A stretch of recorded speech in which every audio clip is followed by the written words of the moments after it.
Welcome. This is the Late Late Show with BT, where views with security and law are being provided to you, the public.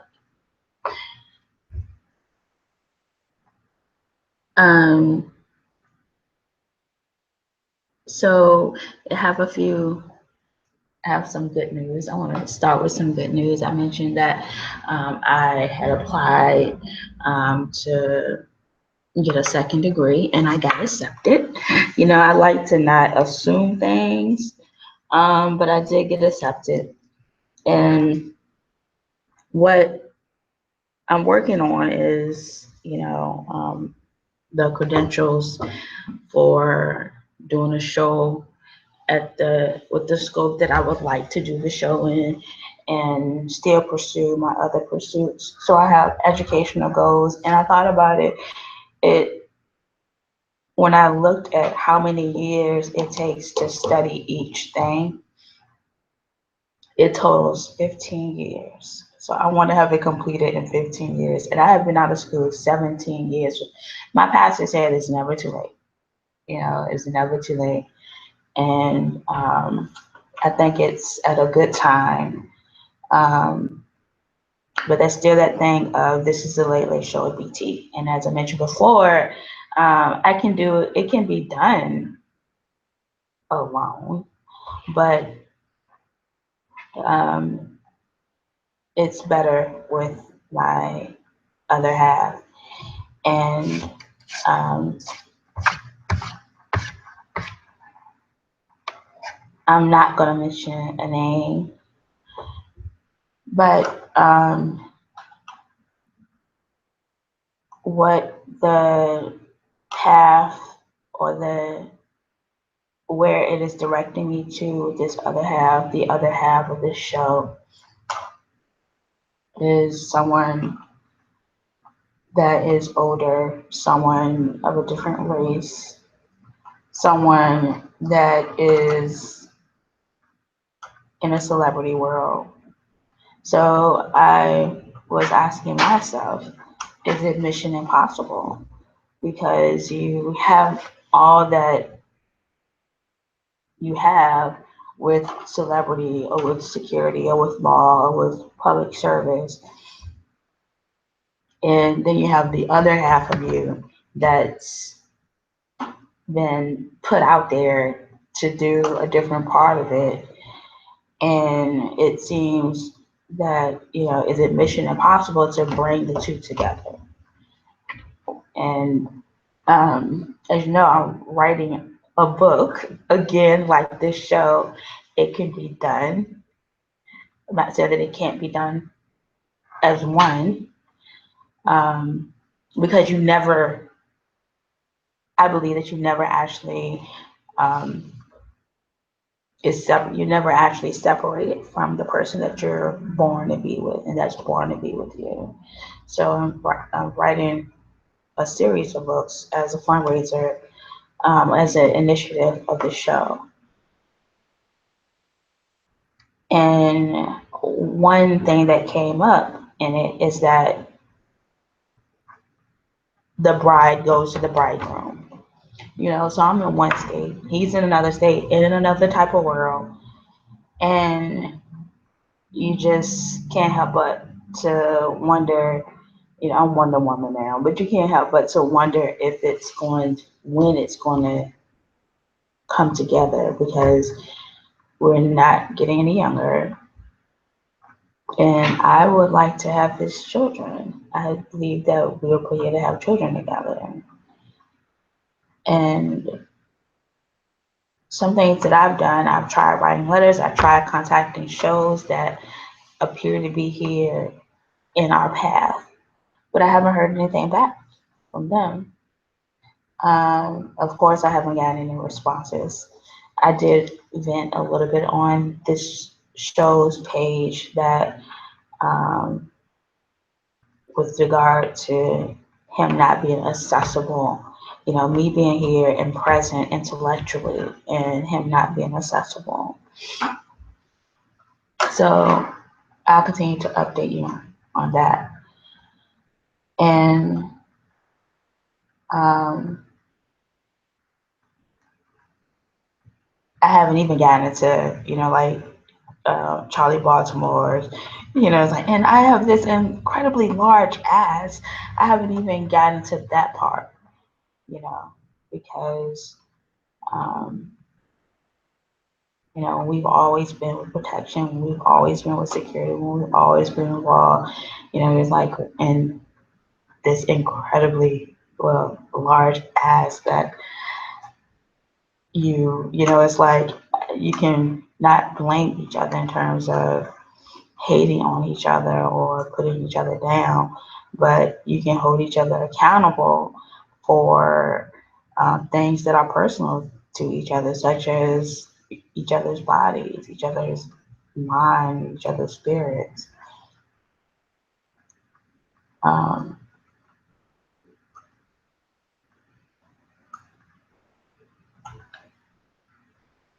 so I am beginning a journey to, and I'm not saying that everybody that has a show has to have 5 or 6 degrees, or everyone that does this has to have 5 or 6 degrees, but I believe that I've been blessed with sight when it comes to education. I want to be obedient.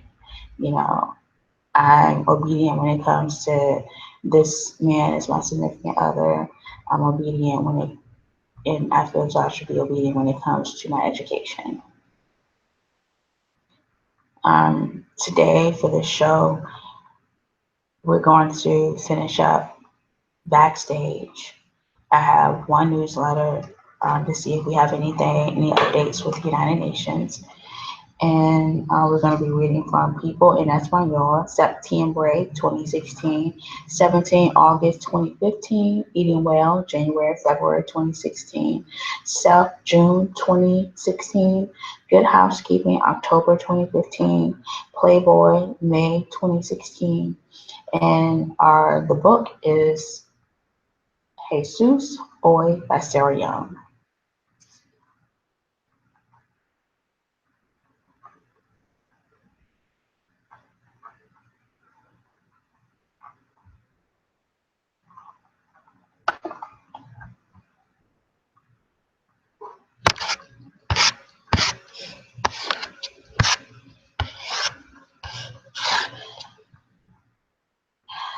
So we're going to begin with volume 21, number 6, June 2017, of the United Nations, because this show has began and will always be for the United Nations. It's not that the United States is beneath us or our city is beneath us. It's just that we are for the goals of the United Nations, united protection, security, and law. That's where the whole views with security and law came from.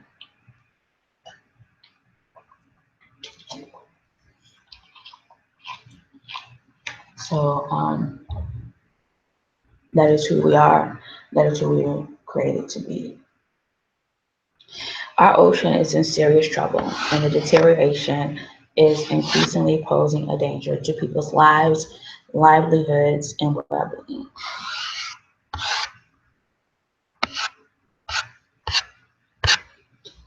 Well, I have my feelings about the oceans. I'm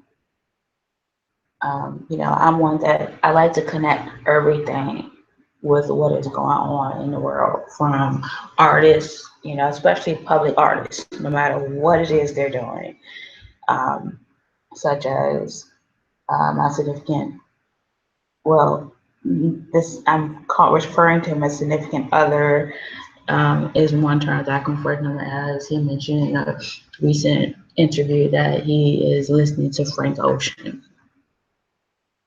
I haven't really listened to Frank Ocean, but it's artists like Frank Ocean that serves as a way to get what's going on with our oceans.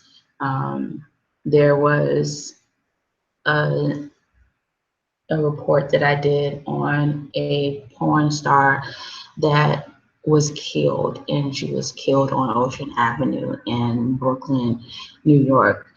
It's those type of things, especially when the porn star is connected to what's connected to the environment and who's who that got the environment, that got what's going on in the world, what's going on with oceans, that we're supposed to, as responsible people, public servants, pay attention to.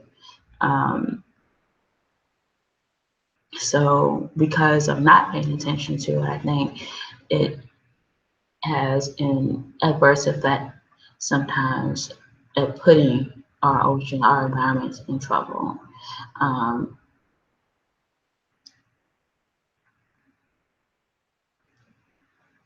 so the only thing that,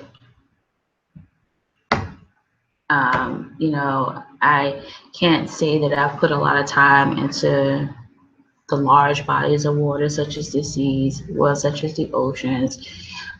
Sea did, so I did have some. The sea did show up. I just haven't, just with that situation on ocean, with ocean, I tend to just like to keep everything peaceful. So from our perspective with United, I would say that our oceans are not in serious trouble. It's just with the ocean being, with someone in ours such as Frank Ocean being out there, that we as public servants should pay attention to and listen and ask how we can help. Um, especially and support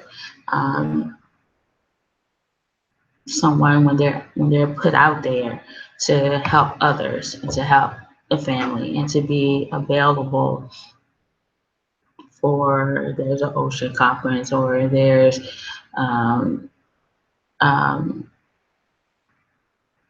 informational environmental seminars that they can be available for those things.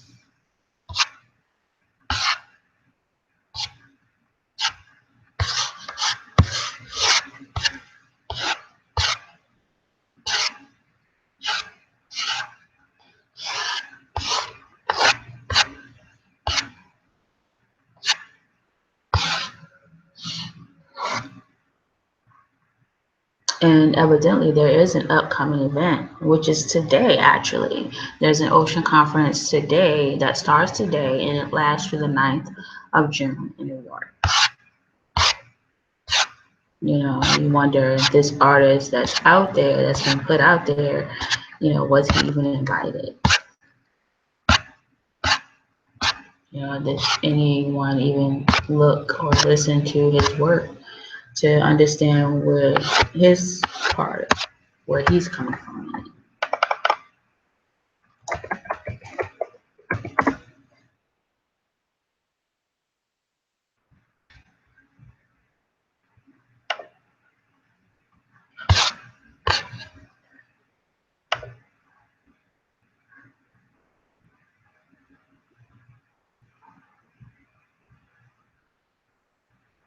And I guess, the sea came to me,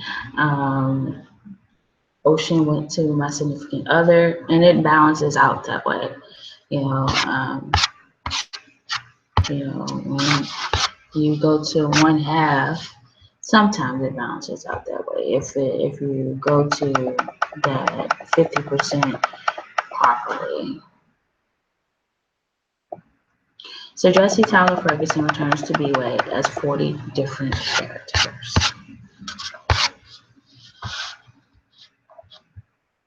Now we're going into backstage.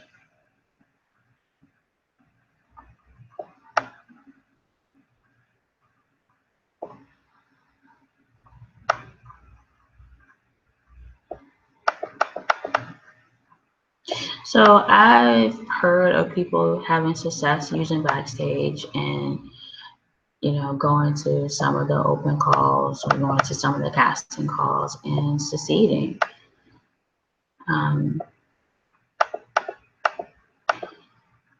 This year's Tribeca Film Fest slate features actors behind the camera.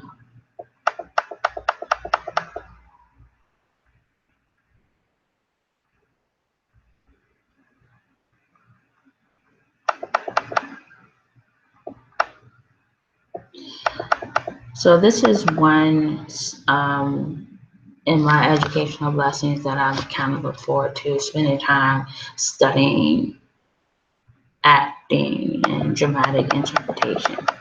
But of course, you have to be accepted. You can't just say you want to go somewhere, drop some money, and it happens. The Girlfriend Experience, a 13-episode Starz drama. This is by Eric Edelstein. The Girlfriend Experience, a 13-episode Starz drama loosely based on Soderbergh's 2009 film starring Sasha Grey.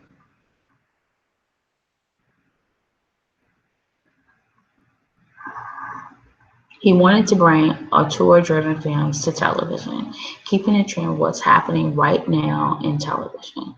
But that doesn't mean she's undeserving. Despite having worked in the industry for only about a decade, her helming The Girlfriend Experience comes down to anything but luck. But the chance to spearhead her own project and control every aspect of production was hard-earned.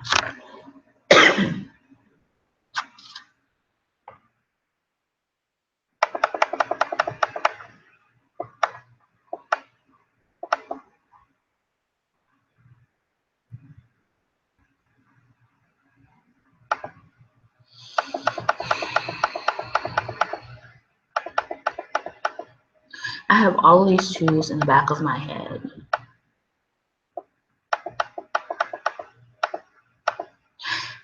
For me, I haven't thought that big before, only because my brain has always been like, what can I make that's in front of me right now? Eric Edelstein. So I haven't seen The Girlfriend Experience. I've been tending to kind of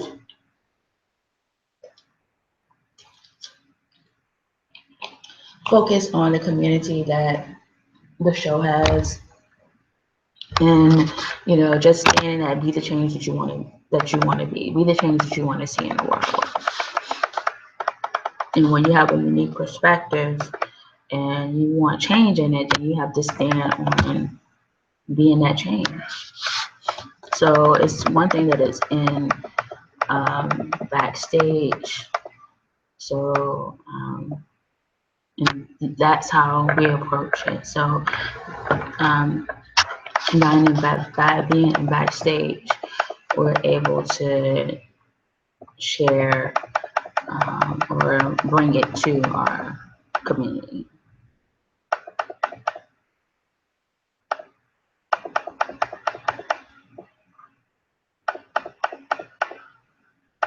John Greglio.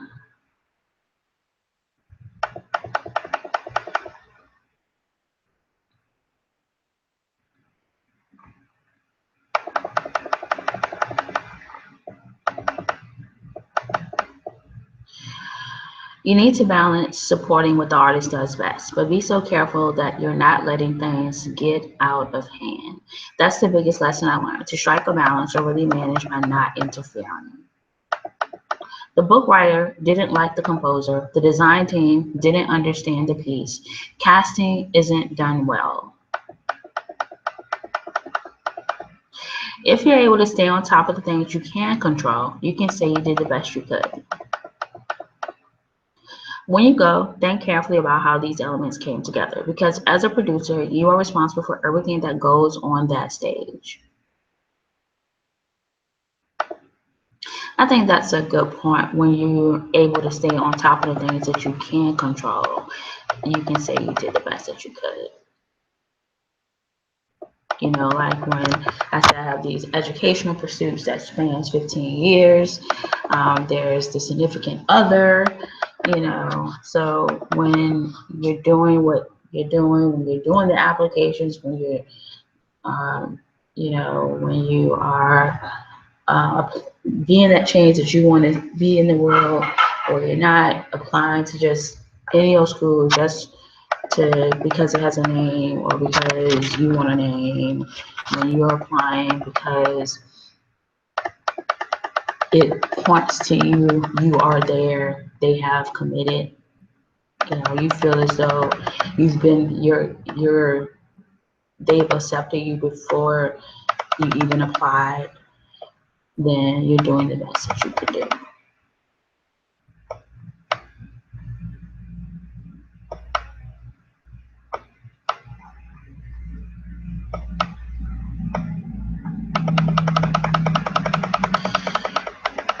Sci-Fi's adaptation of the movie turns out to be must-see TV by Mark Packer.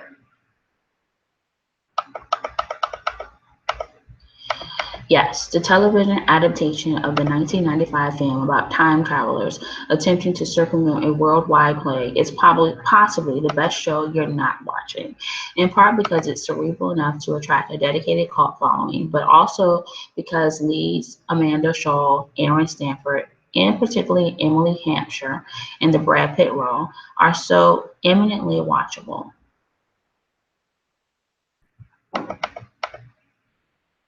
So good are both Shaw and Hampshire, both of them turning upside down the tropes of women in sci-fi and action series, that it's a shock when both actors reveal the tangled path they traveled to being cast.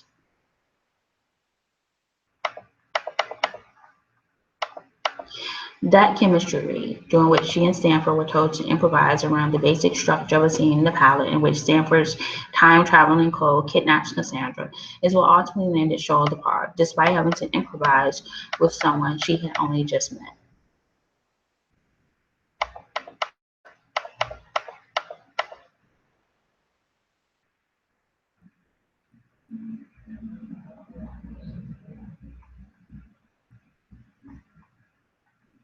And both actors couldn't be more thrilled. In conversation, they're both obvious fans of the other. In fact, Shaw had to give Hampshire a pep talk before a particularly scary scene in season 1.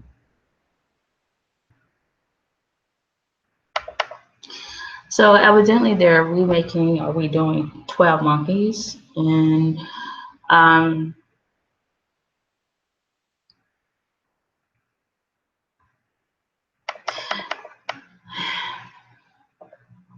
it's weird that this comes up. It's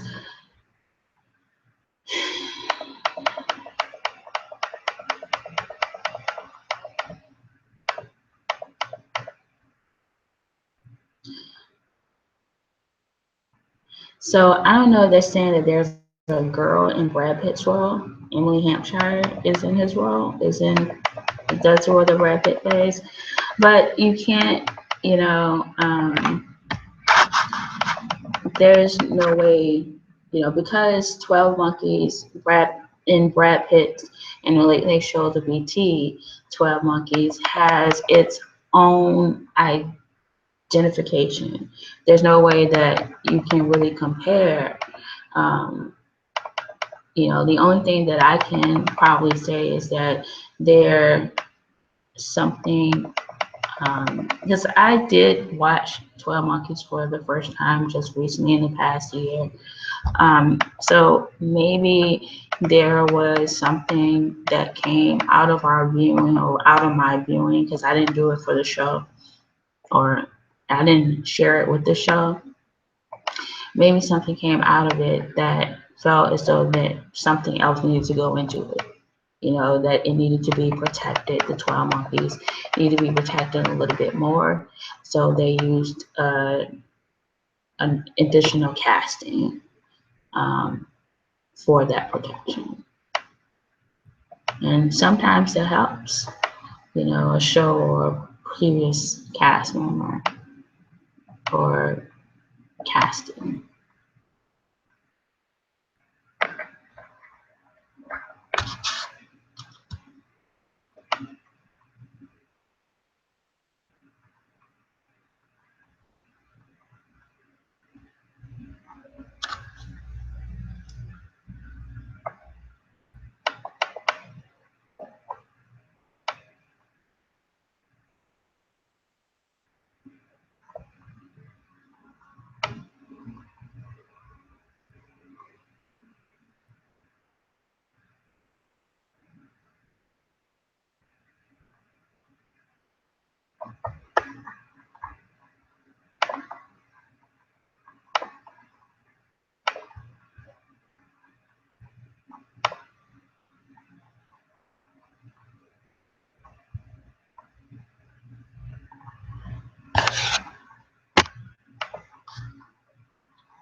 I was thinking about auditioning for a show.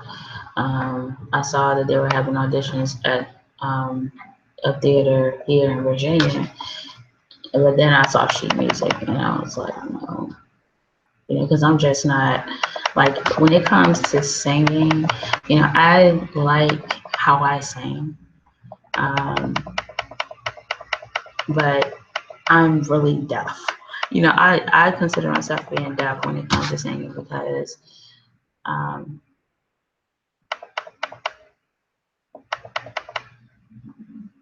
I, when it comes to E flat or C this, I can't hear that to know what that is or to up it or down it.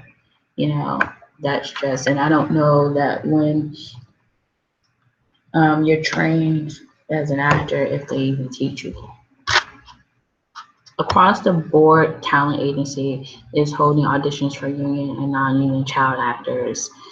This is in May in New York City.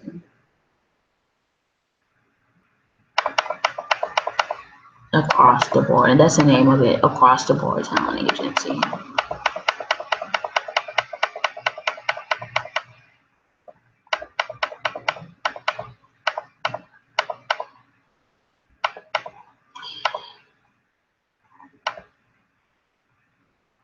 Benjamin Lindsay. We meet with all the interested parties on our side and we get all their feedback, we create proposals, and then we bring them to the industry. Postcard ballots were mailed to 160,000 eligible union members April 18 to finalize ratification of the proposed changes that first began February 17 negotiations with the ANA 4A's Joint Policy Committee on Broadcast Talent Union Relations.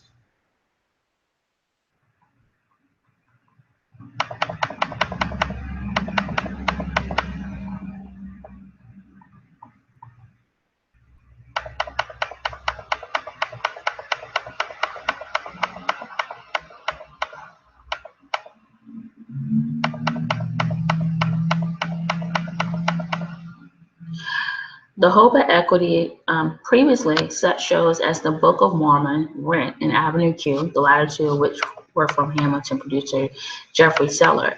And in 2008, the original 1975 cast of Chorus Line also prompted profit-sharing negotiations for Workshop and OBC Talent. So this brings up a good question. Is there, because it says broadcast talent union relations, if there is, like there is, SAG-AFTRA has work with union actors. Is there a union or a department for broadcast talent? I know they have it for radio personalities, musical artists, but for doing something like this, broadcasting, is there something? Do they have something for that? And I guess that's something that, so I chose mass communications because of me having responsibilities such as the Bible, being able to communicate the Bible, and it being not just a private book, but it's mass produced. So I chose mass communications, and especially because of doing the show.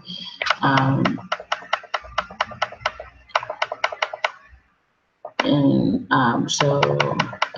wanting to put the show out there, I thought that it would be fitting. Benjamin Lindsay. And book writer Jessie Nelson's Waitress, the Bugsy Broadway musical based on Adrian Shelley's 2007 indie movie, our pie-making heroine Jenna finds more than sugar, butter, and flour on her pantry shelf.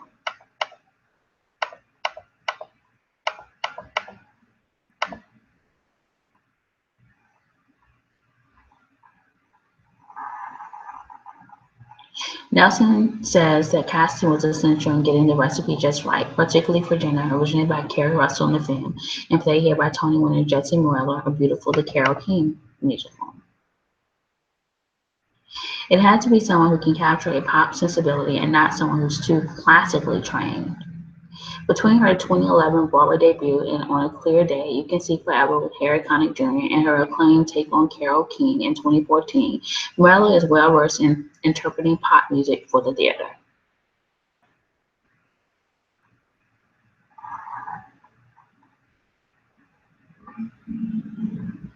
Memorable, campy characters, supporters Christopher Fitzgerald and Key Lucetto just about steal the show. A doomed but wonderfully engrossing love triangle, and at its heart, a soon-to-be mother finally putting herself first.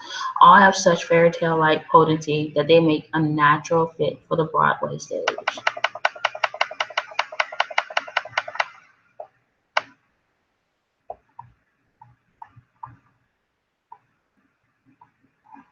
I'm one of those people who don't believe there's a feminine aesthetic.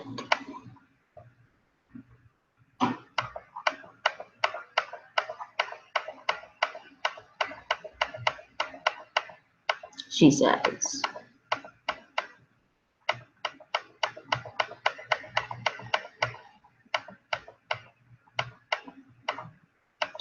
What I loved about Adrienne's work is that she took these things that are associated with traditional feminine things like baking and being a waitress, and she found a way by the end of her film to create Jenna as such a strong female character, Nelson says.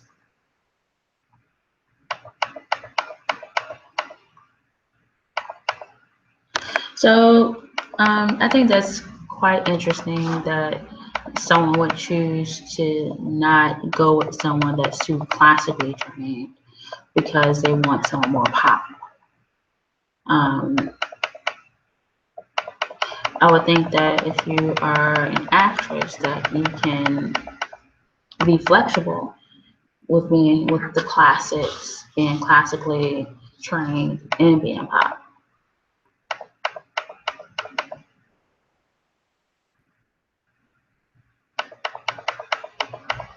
Unless, but however, there are some people who just focus on one thing and like to have their niches. Benjamin Lindsay, and being in the original cast is the best.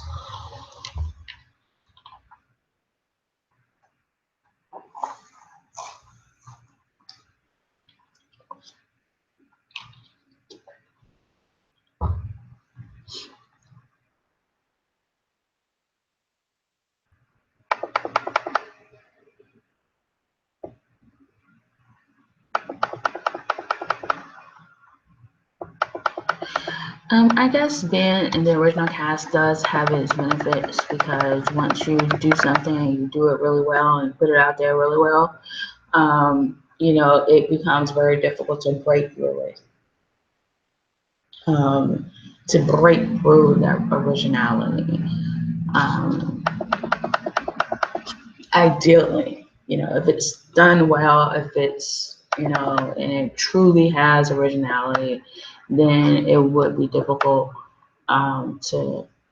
for any group that comes after it to break through.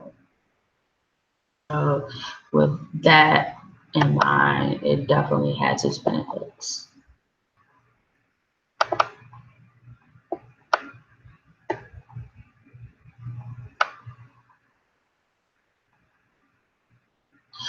Let's go now with a feature by Mark Packard.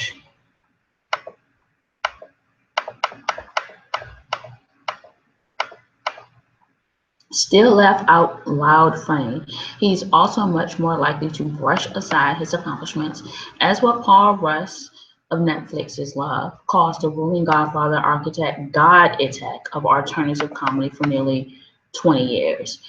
I would say exploit more than mentor. He says his ability to bring new funny voices to the masses as guests.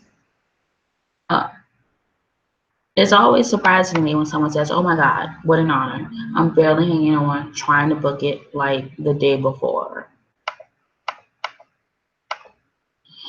I hear about a funny person and then I put them on my show and I try to make the audience love them because it has so many auxiliary benefits for the comedian.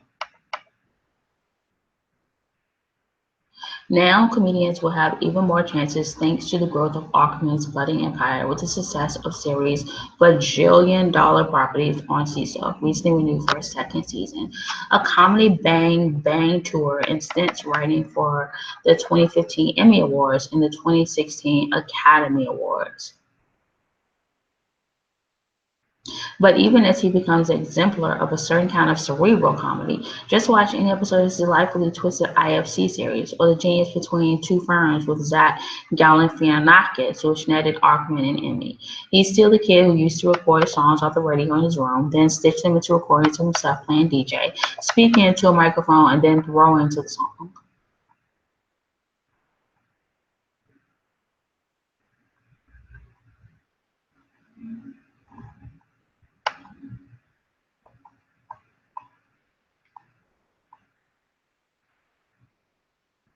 Should the audience not enjoy it? Too bad.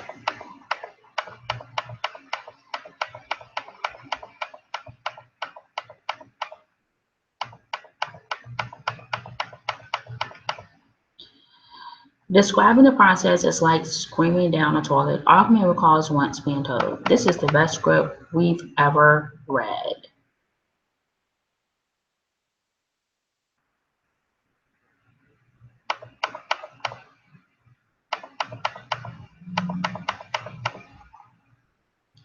His pedigree, the way he burst comedy bang bang, the podcast into the live show, the brand of Scott Ackerman was the first distinction because we believed in him so much.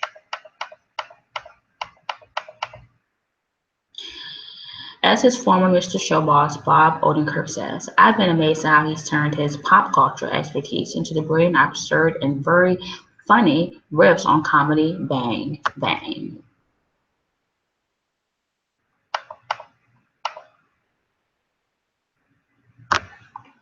Or when we did our series finale for our 35th episode, long before the series finale ever would be, it was a deconstruction of all series finale episodes that have been.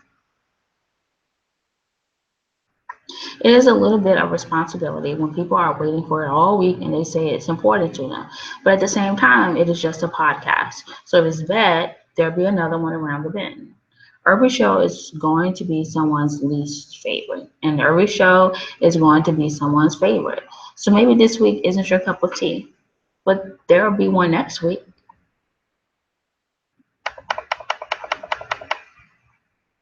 And I guess I kind of feel like that with this. I get that from doing this show because we don't use the same sources every show.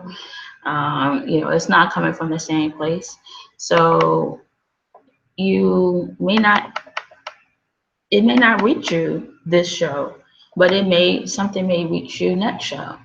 The book may not touch you this show, but our choice of the book next time may.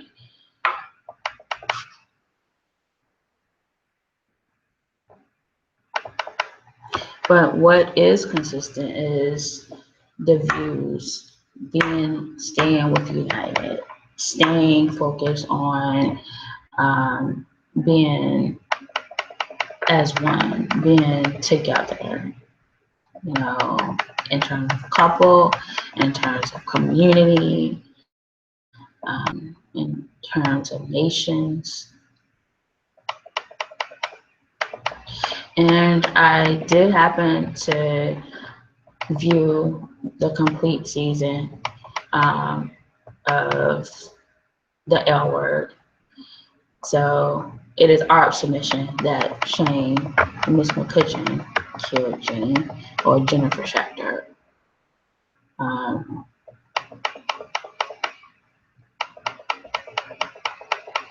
And there's so many reasons why.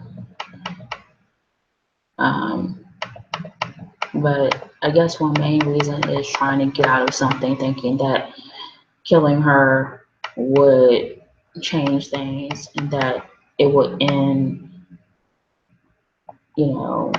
whatever it was that she was going through, only to find out that killing her didn't end it.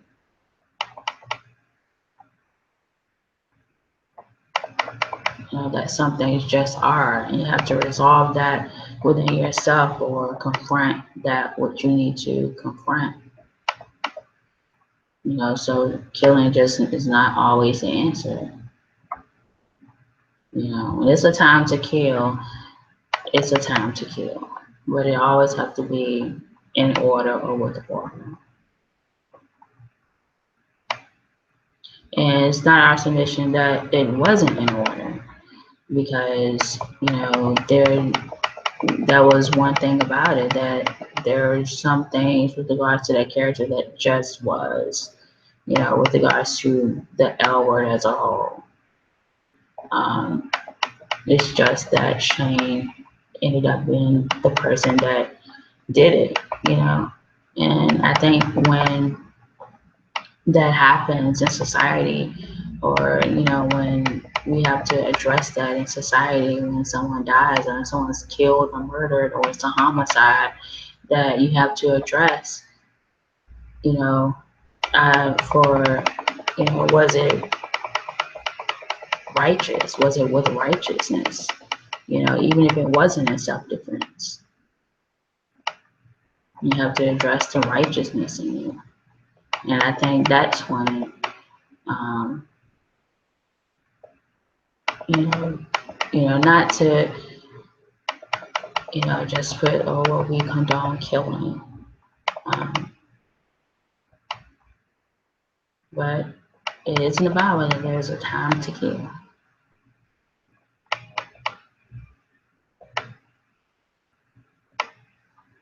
And I don't think that if it's a time to kill, that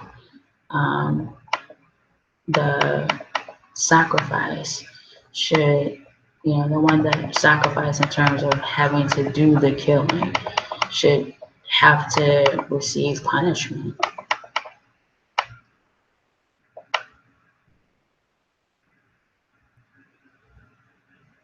So I think that is important because, you know, of situations like that. I think it's important to keep your life in order, you know, so that when it's a time to kill, it's not a time to kill you.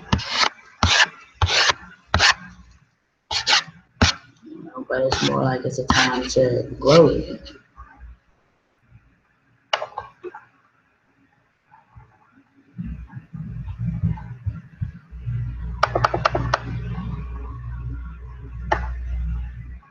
The Looking Heartthrob talks his theater background, making your own opportunities in Netflix movie Special Correspondence.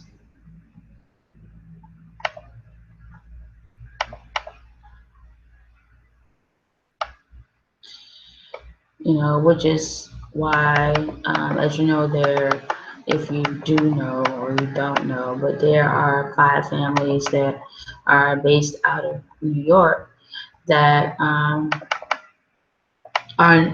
kind of known for being criminals, mobsters, however, you know, you choose in your perspective to define that.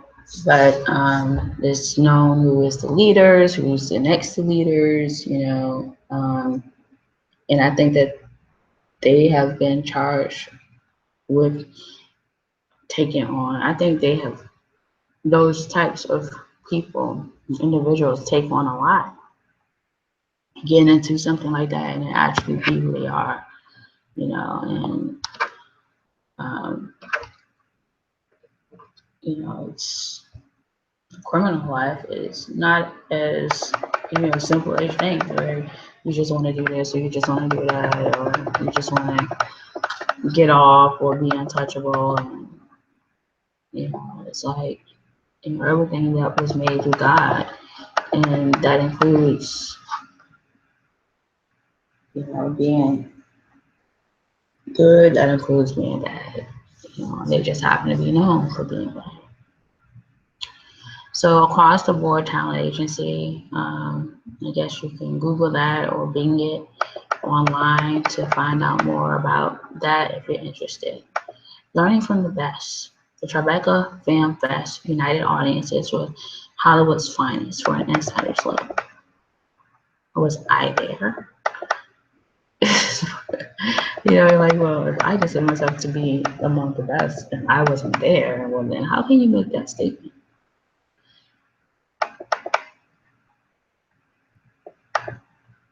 Because I kind of know that what I have, with what it is that I have, that me and my significant other, that we are like the best at what it is that we have. And if we have public service and public service actors and we weren't there, you know, I just think that when it comes to making those statements about learning from the best, that more care should be taken into that. Mark Davis writes, get yours today and see a preview of tomorrow's Broadway stars.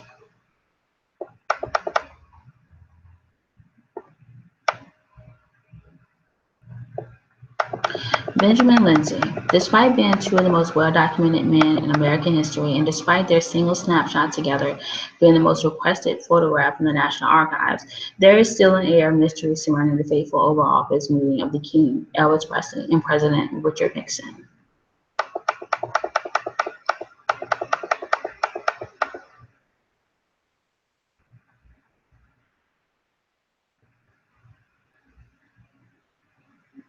A witness to the anti-war flower power boom and worried for the nation's future, Presley wanted to become a federal agent at large for the Bureau of Narcotics and Dangerous Drugs. There is no evidence that the badge he eventually received was ever put to use. Wow. So he actually got a badge for narcotics and drugs. And how did he die?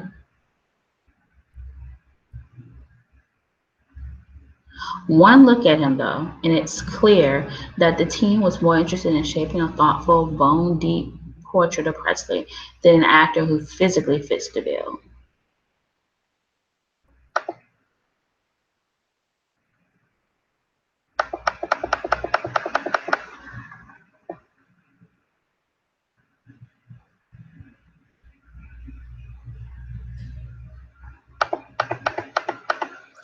Those men's faces don't look like Elvis's and Nixon's faces, but their faces there too.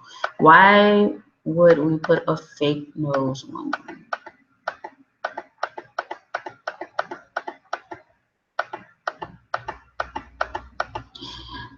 The real Schilling even met with the actor portraying him, Alice Pettifor, to parse out the endeavor, and he was on set to help Johnson in her truth-telling, both literally and emotionally. It all made for an environment where both filmmaker and actor trusted one another to do right by the history while also doing right by the creation. The bulk of the work that we did was to make everyone feel that we're all trying to do the same thing. So I had a question about Elvis Presley.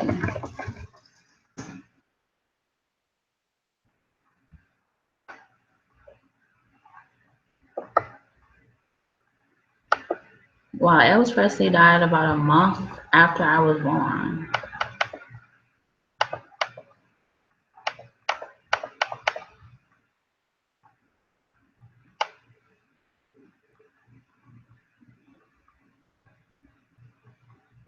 So it says here that he had a heart attack.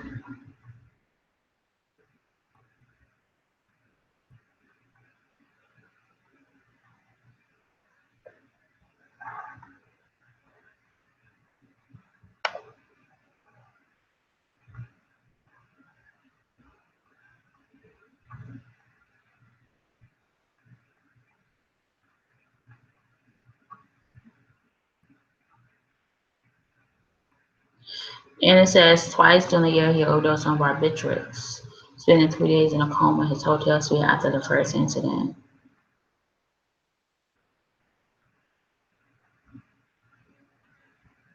And he had a methadone addiction.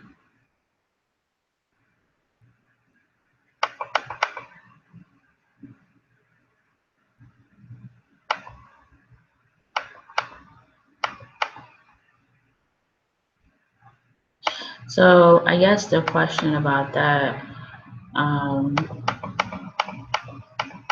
is why do you want to be this at-large representative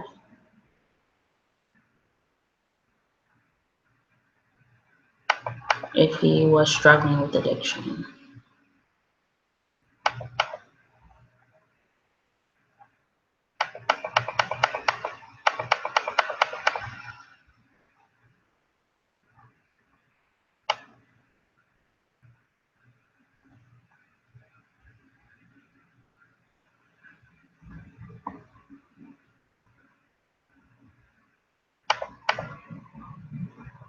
Wow, and it said that on the day of his funeral, that a car plowed into a group of fans and 2 women were killed, and a third was critically injured.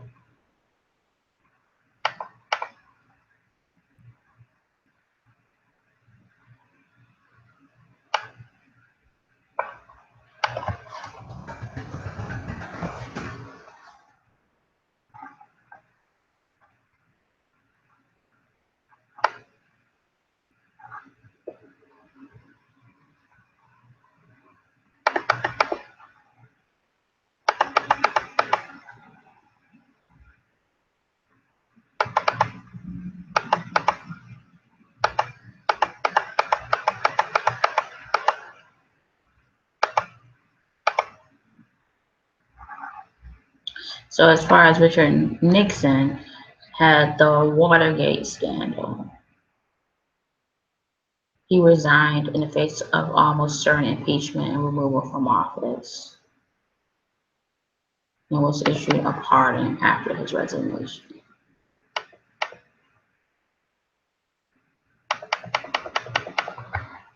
So it's just, it says that this was one of the most requested photographs with Richard Nixon and Elvis Presley. So borough of narcotics and dangerous drugs. And that's all that I'm going to say about that.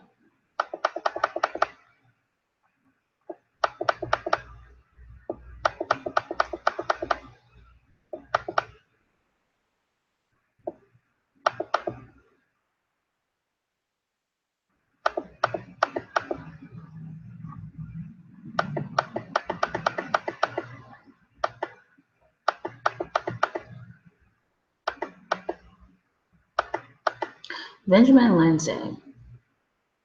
And how we start to cordon off these countries or start to think, well, that's happening over there, so we'll carry on with our business. The containment virus is a starting point to really reveal who we are as people underneath the day-to-day of getting on with life. But I think it was made easier because everyone was 100% committed to making it the best that it could be.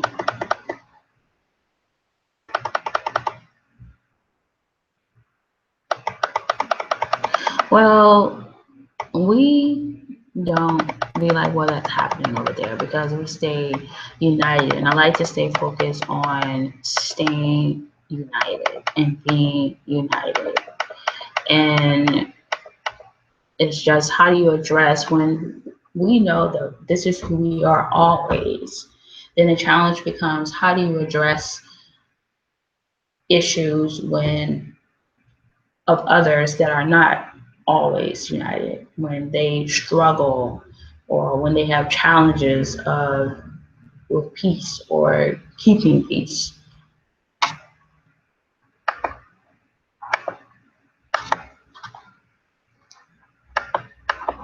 Carol Goldwasser.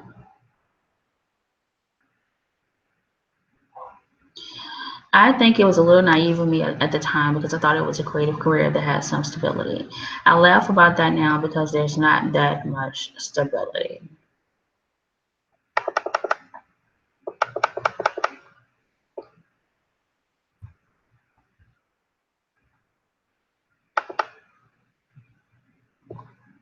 It was a business reason that motivated my reason to change careers, but that's not what kept me.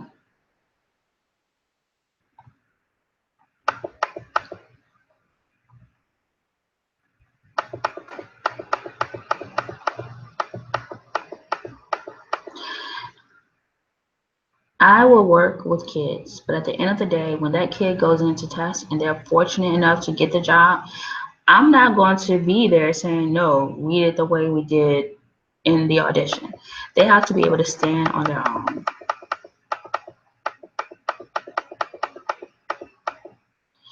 It's about having taste, but you also have to be willing to do the work and slog through many, many, many bad auditions.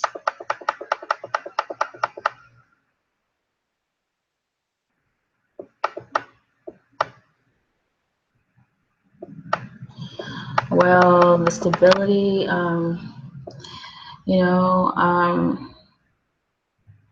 really think this show should be out there, and that, I have questions and I'm challenged about how to keep the integrity of what it is that I want to do while still having it, being, like, I can't imagine it not being relevant if this is how, if I'm being the change that I want to see in the world, being the change that I want, how I want the world to be. Um, but when I think about it, sometimes it makes me wonder if, you know, the industry will get it, you know.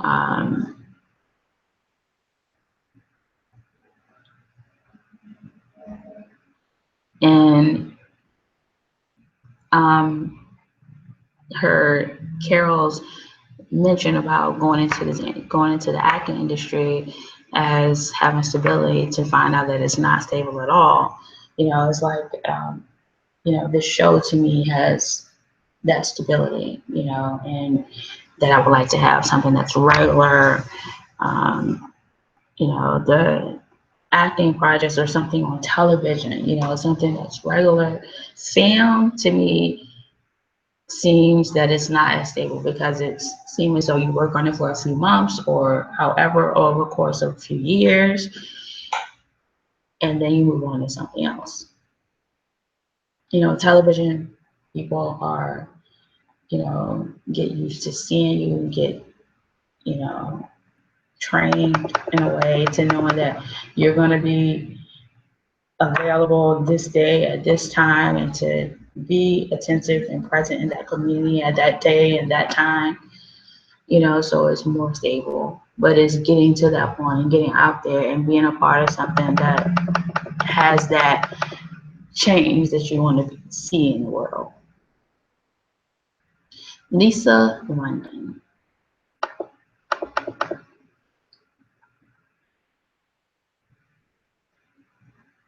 This could also happen when casting two best friends or an ensemble of actors. In the time between the audition and the callback, the producers or network executives changed their minds.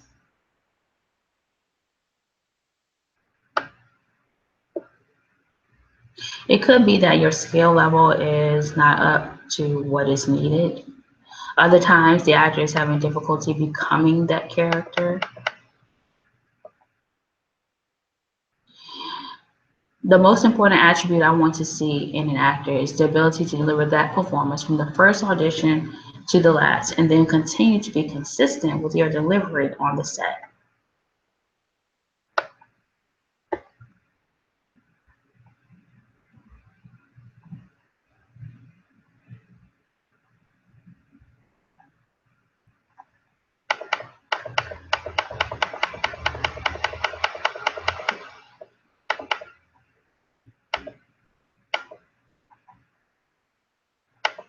What if they changed their minds between the audition and the callback? They liked you, it was great, but then they changed their minds about using you. I felt like I'm still going through that right now, because I was getting so excited of being working for this company that was doing, had the military as a client. But then I kind of put my foot in my mouth, because I wanted to try this, a position that I didn't apply for. But then when I started doing it, actually doing it, it was just too laborious for me to stay intrigued. So I wanted to go back and go back to the initial position that I applied for. And I didn't pass the test for that one anyway. They gave you a book, didn't give you time to like read through it or study through it, and it just wasn't taught in the training. So it wasn't set up for me to pass it anyway. So I'm still like, I guess I have to call again. And he was like, well, the person's gonna call you. One of the VIPs gonna call you. I haven't heard any of that. But it seemed like it would be an interesting project to be a part of, but at the end of the day, if it's not meant, if there, sometimes I take it, I think that it's a lot to take on, that I have a lot, there's a lot that has to be in place to have somebody like me a part of a project. And if it's not in place, then it becomes a situation where I'm not working with that project. So it could be, so at the end of the day, if that's one of those situations, then you have to acknowledge that that particular project just wasn't ready for you. I'm not gonna really go into my ID. I don't really do that with the show, but I do acknowledge that it's a lot to have someone like me.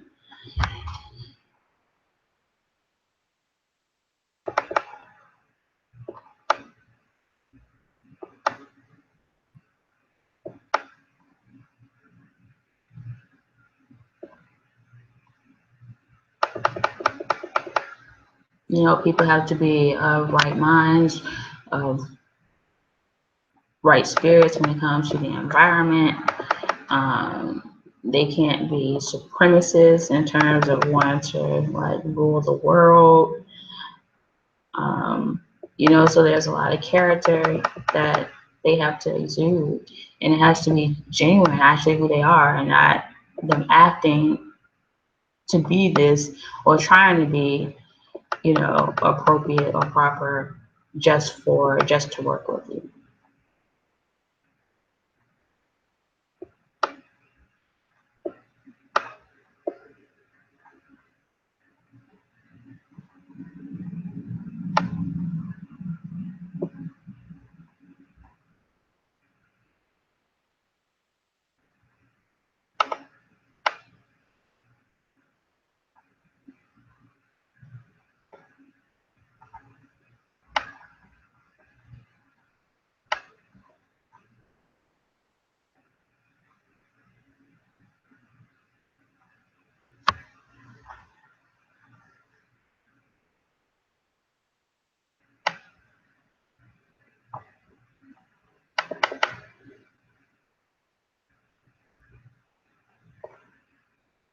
So I don't know if they're doing this film with Richard Nixon, and it's coming out with Richard Nixon and Elvis Presley, and they're trying to, infer something with Donald Trump. When it comes to marriage, I don't agree with the choices that Donald Trump has made. I'm still team the first wife, not the second or the third, because I think that's more who Donald really is. And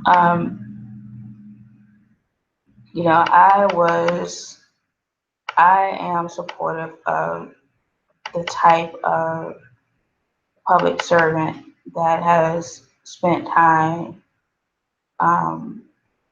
doing things publicly, and has been successful. And I thought that by doing The Apprentice, that that was a start to being on path, and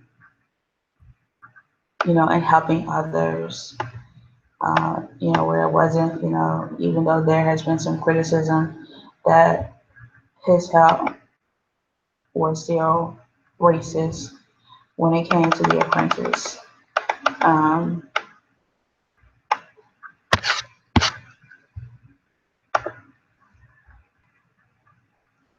I think that he should put some time into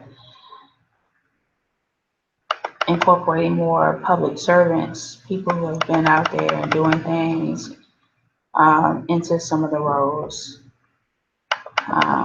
Looking at some of the actors, as opposed to some people that we've never heard about that's been out there, like Betsy DeVos. Um,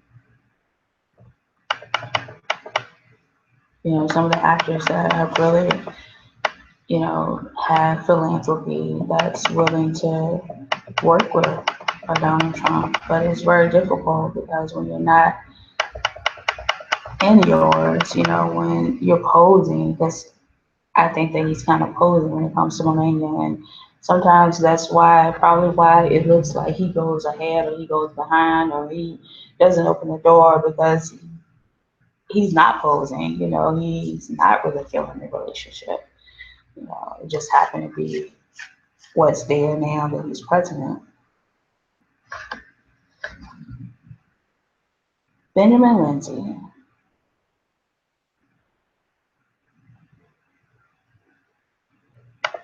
Let's see if Benjamin Lindsay has any questions. No.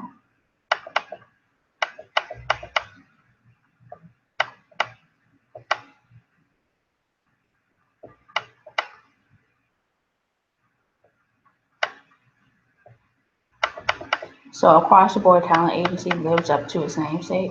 That's coming up again. It doesn't really like ring anything to me, just because Across the Board Talent Agency. It just doesn't, I like to go for stuff that I think is like really, really there, that points to me or points to everything that I have. And it's just not one of those talent agencies for me. I was interested in this talent agency, but in one talent agency, but I did not like the location of it. It made me feel like, just back to those things where you have to choose. And then, like, it made me feel like they had a great name that could make something happen, but they're in the wrong place. And I don't want to be getting stuff where I'm in the wrong place at the wrong time. Like, that's the type of stuff that they're giving out because that's who they are at a particular point. And it felt as though it would be more like a weapon as opposed to a contribution.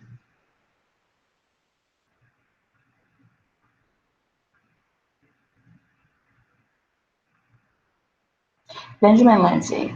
A special award was given to production designer Peter Negrini for Grounded, and the creative team behind Angel Reapers received an award for Outstanding Alternative Theater Experience.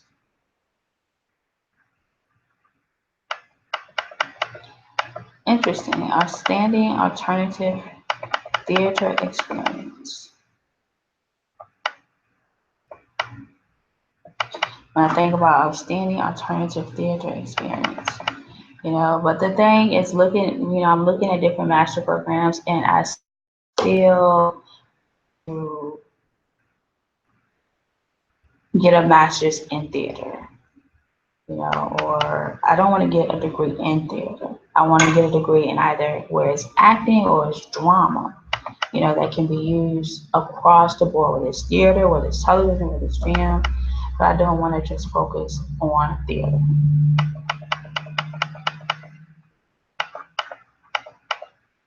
Benjamin Lindsay.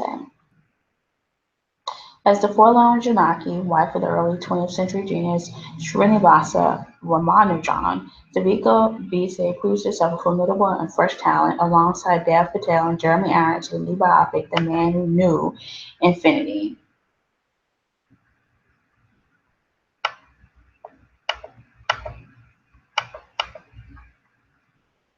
Is this play based on the book The Man Who Knew Infinity?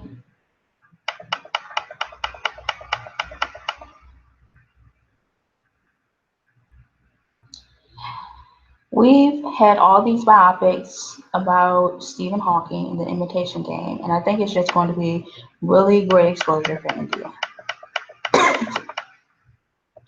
So there's this um, movie, I can't even think of the name, but it was playing at this theater, and I was like, it seemed like something interesting to go see. But when I learned that it was $28, I just could not bring myself to pay $28. You know, it's a theater. It's one of those low cost theaters where it started was $2 and now it's like $4. You know, and they're trying to be there for $28, and it just wasn't feeling it. Lee Walsh. Being a working, no one knows that better than Lee Walsh, an actor and the creator and host of The Conference, a podcast where she gives artists a platform to talk about the dark side that can consume hard-working creatives.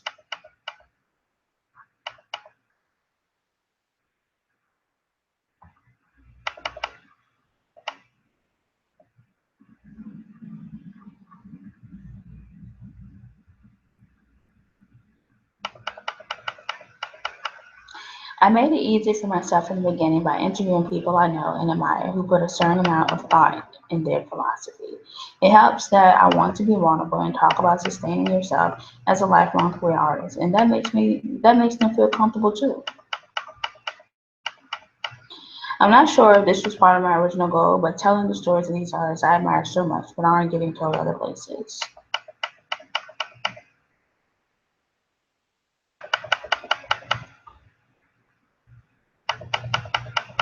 Robert Berlin. Robert Berlin got his blood pumping thanks to Backstage after he was cast in the action-packed thriller The Closer.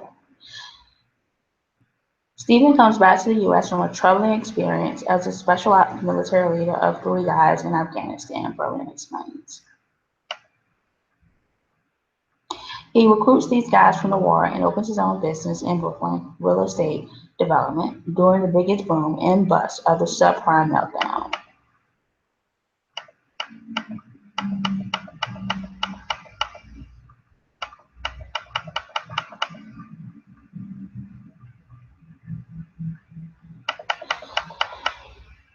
So as much as I like Brooklyn, when I got into doing the business and you know Virginia versus New York versus this state versus that state and Brooklyn and Kings County, I got a little disappointed.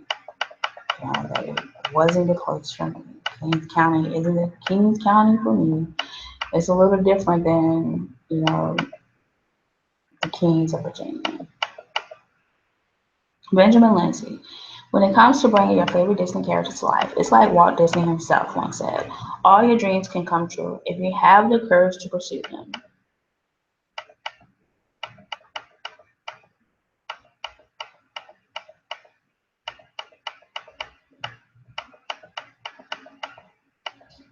A mistake that a lot of people make is that they think I'm looking for them to be exactly like the girl in the film, but with our live entertainment, we have a little more leeway. Each one of our areas brings something different to the table, and that's what I'm looking for. I'm looking for the best of you, not you pretending to be something else, she says.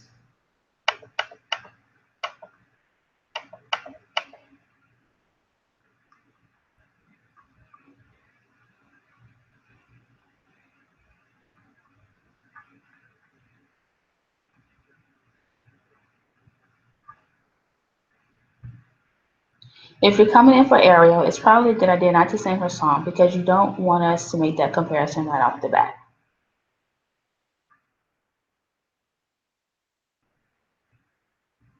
So I like Disney. I didn't like that they hired Angelina Jolie, but I did get what they were trying to show. But I just think that they should have referred her to, or they should have used a spinoff, um, or a different company and did it that way, Maleficent. But that mentality will help to refocus you, Joseph Reagan, Renaissance fair actor. Off the beaten path.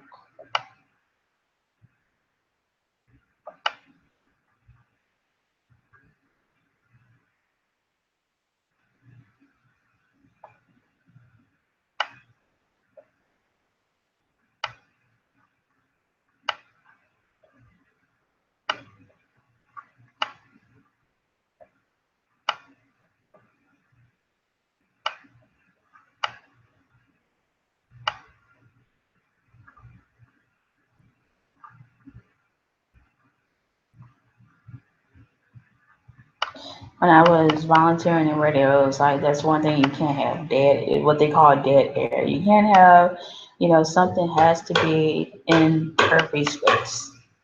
Like it's not on air for quiet and silence unless that's the point. We're having a moment of silence for fallen soldiers, or we're having a moment of silence for this situation that's going on here or over there, or but there cannot be, those type of situations where it's called dead air.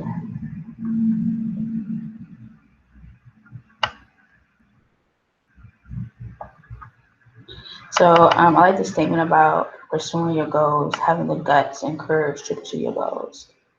Because you know, it's, how do you, it's like that's one thing. I have these goals, but you just never know how it's gonna, work out. But like my pastor said, about editing your life because it's your masterpiece. Don't be afraid to edit it. And I decided to stay on campus, so like I'll be moving. Because the apartment that I'm in now,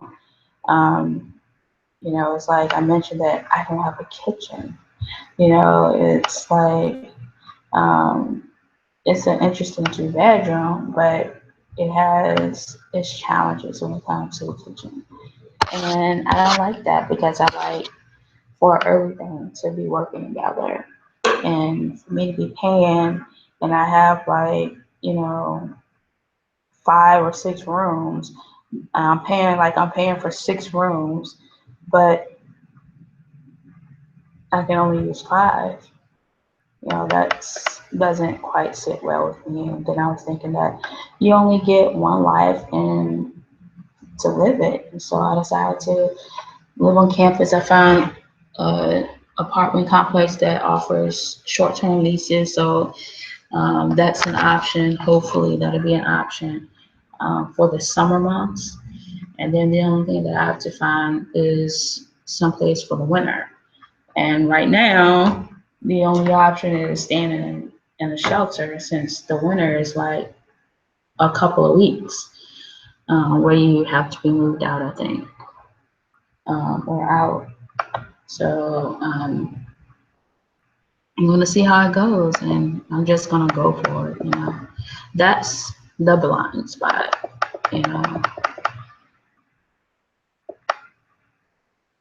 I guess what I don't want to be the blind spot is me going for it and not being, like going for it and like choosing life and, like experience and not staying or not being like, where I should have stayed and dealt with it.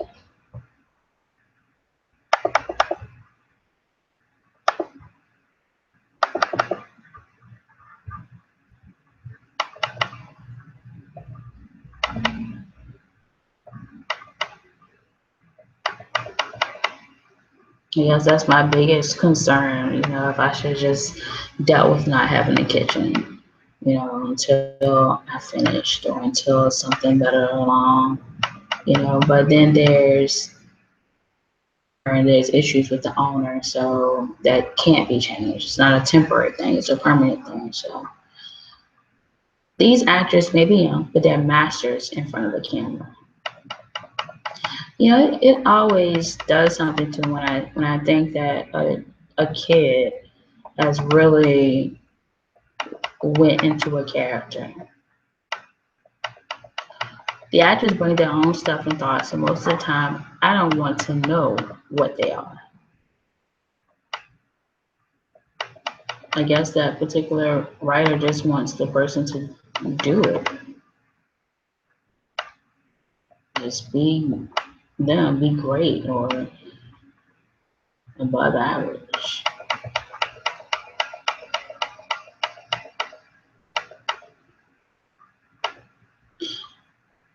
Michael David Anderson. Max is a smart yet stubborn intern, determined to secure the only job opening at the firm, and he is willing to best his competitor by any means necessary, Anderson explains. Jim because of his sarcasm and mischief, and Dwight because of his obsession with being the best. I'm thankful that being the best is not an obsession for me. You know, it's something that,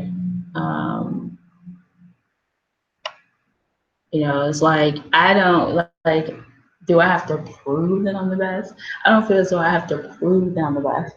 You know, I just think that, you know, it's kept, you know, and the best of me was kept. I just have to find what I did best. Sullivan Stapleton brings the Braun and Hart to NBC's Blind Spot. Benjamin Lindsay.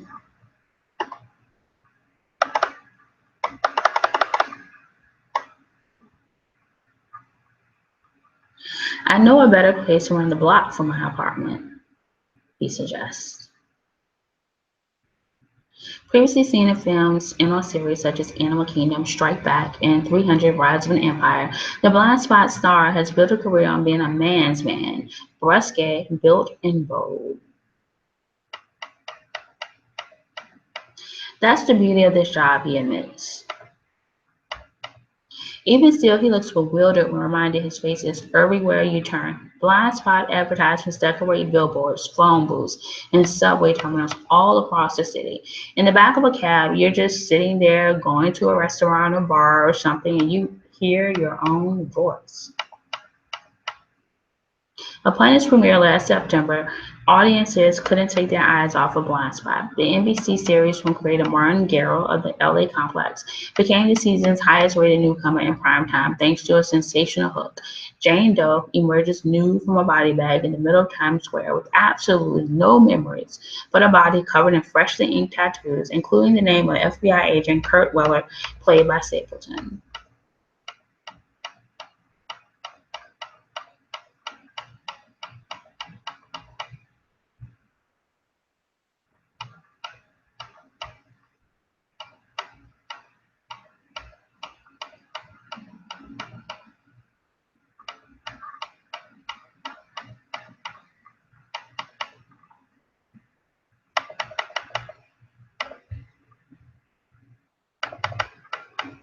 He's got a tough exterior, but you can see how fragile he is and how much trauma that character has been through. There's still more than enough action in Blind Spot to satiate viewers' appetites. Scenes of Stapleton performing his own stunts while dodging explosions, shooting down the enemy, or standing atop a speeding motorboat, zipping around Liberty Island are sure to get the blood pumping. But then they tried to get me into that modeling stuff, and I went, nah, not for me, he recalls.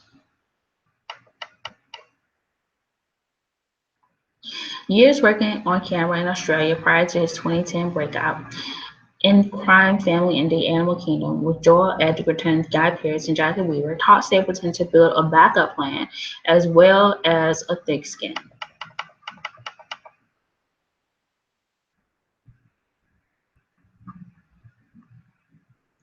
In order not to give up, I also struggled through those periods of unemployment or downtime or shit wages, but I went straight back to building. But those dreams don't fucking pay the rent, and they're not going to feed you.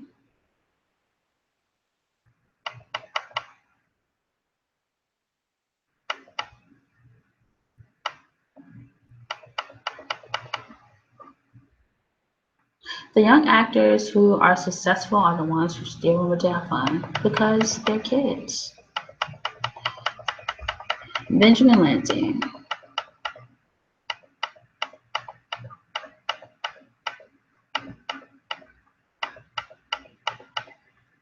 Being an adult actor, having a grown-up career, and starting to play with some of the big boys who are trained, what kind of insecurities come along the way when you're operating on intuition and instinct versus a skill set, a developed craft, and a set of skills and knowledge, he poses. I really truly believe that anything worth doing is worth knowing about. It's not enough to just be talented.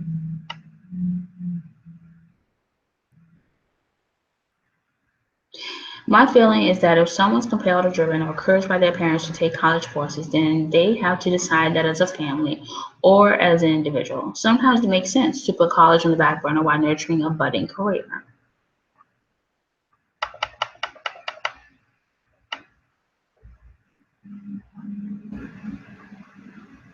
Further, there are singular situations at Pace and other city-bound schools that allow student actors to get the best of both worlds and pause their training to work on professional endeavors of a certain caliber. While these situations are rare and have to be weighed carefully, Craig Chick cites one of his BFA musical theater students, Kirsten Anderson, who is currently starring as Maria in director Jack O'Brien's touring production of The Sound of Music. No matter an actor's personal circumstances, opportunities, or preferences, one thing that's clear across the board is the importance of continued training and education. There needs to be that constant exploration and conversation.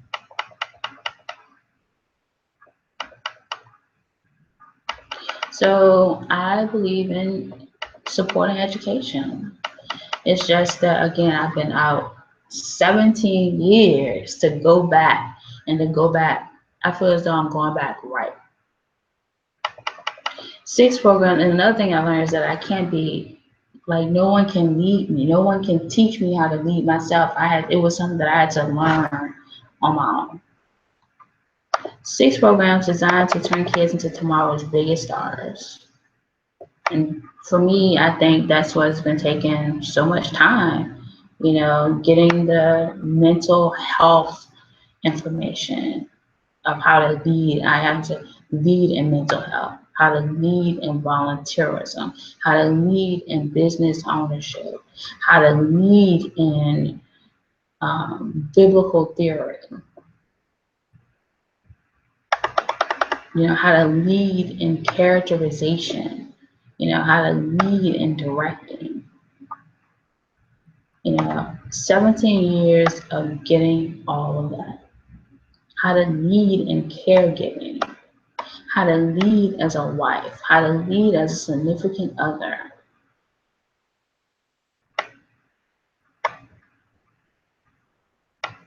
I don't believe that my time has been wasted. It's just, you think about 17 years, you could have a kid graduating from high school. You just wish that, those kind of thoughts just cross your mind.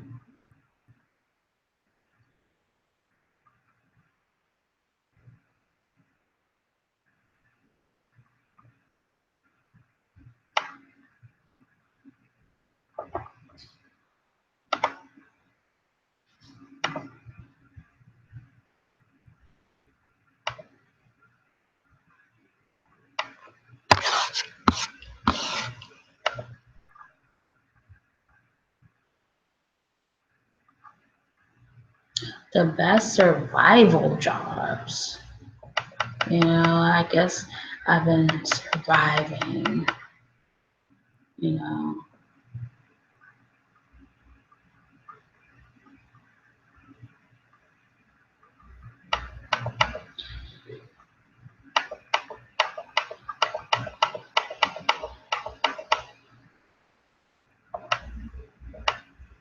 But the blind spot, I don't want the blind spot to be, naive about the world in terms of just walking in faith and thinking that, just by believing that everything's going to happen. You want to be able to be doing the work, meeting the people, not allowing opportunities to, fail or pass you by that you could grow in.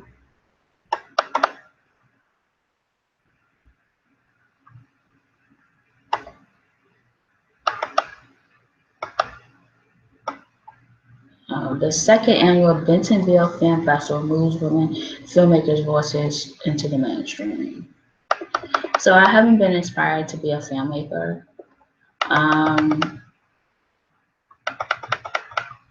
directing is becoming a passion just because it's a strength of mine. So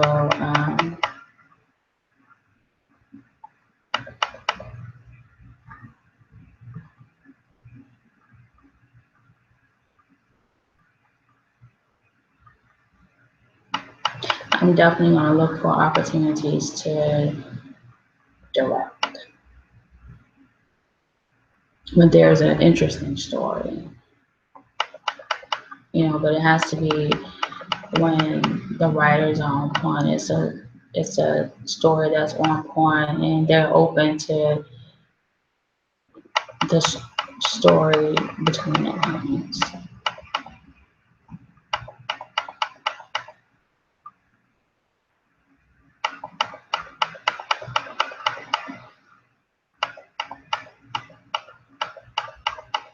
Benjamin Lindsay, to be making my debut in a leading role is incredibly exciting.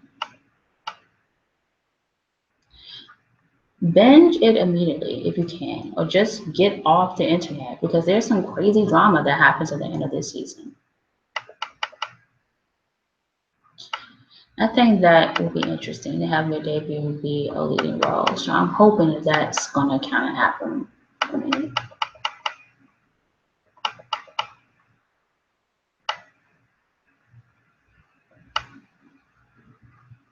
And I noticed that Juilliard is giving a full tuition and stipend the final year of the MFA. I'm hoping that they still do that when I apply.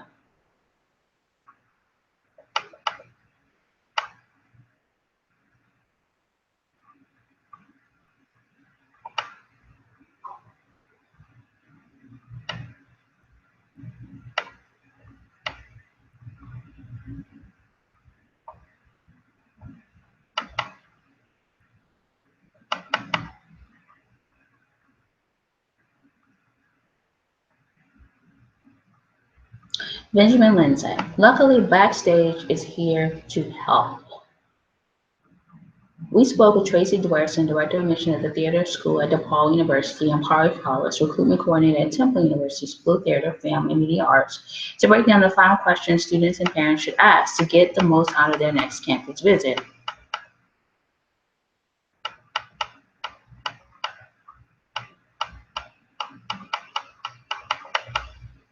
Flower says that this is the first question she tells readers to keep in mind because that directly translates to the kinds of opportunities that are going to be available to the students. If a professor continues to act and audition for the stage and screen, or he or she runs a theater company or directs local stage productions, the opportunities for students to learn hands-on by volunteering, interning, and even getting cast by those teaching them increase exponentially. Beyond the obvious employment and experience opportunities, a pretty great bonus to being near good theater is simply being an audience member.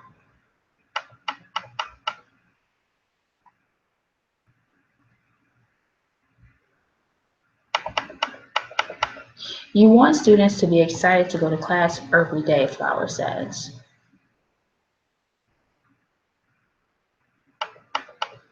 Do you want to be in a city?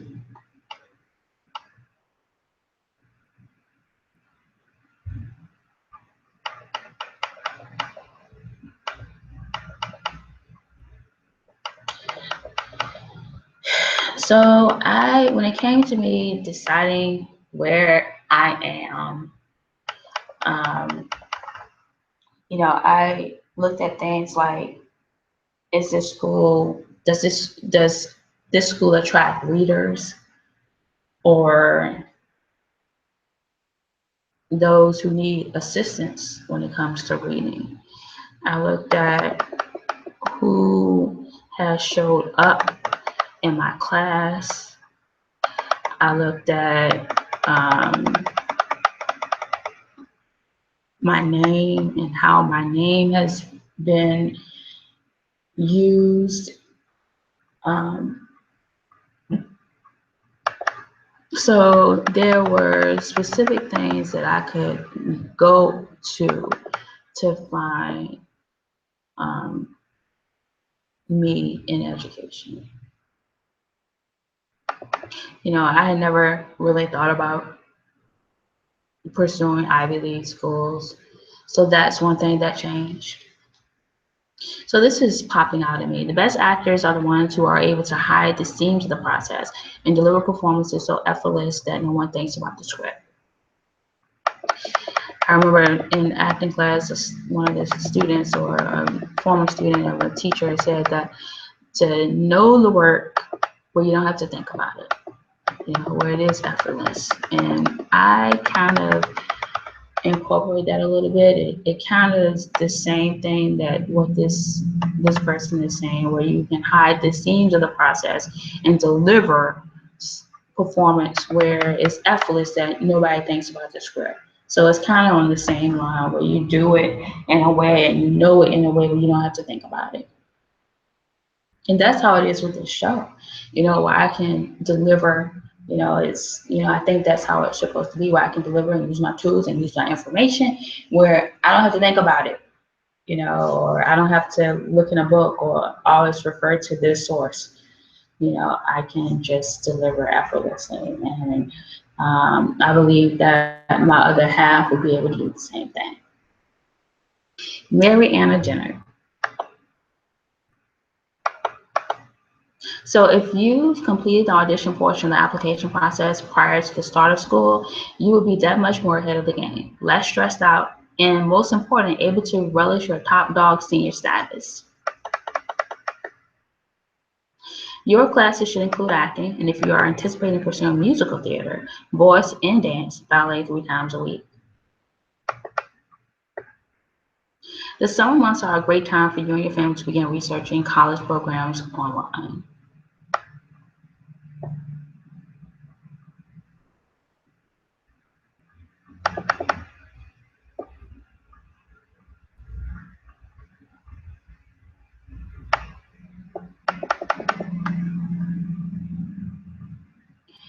Pre-college summer programs provide the opportunity to study on a campus, stay in a dorm, and be taught by college professors.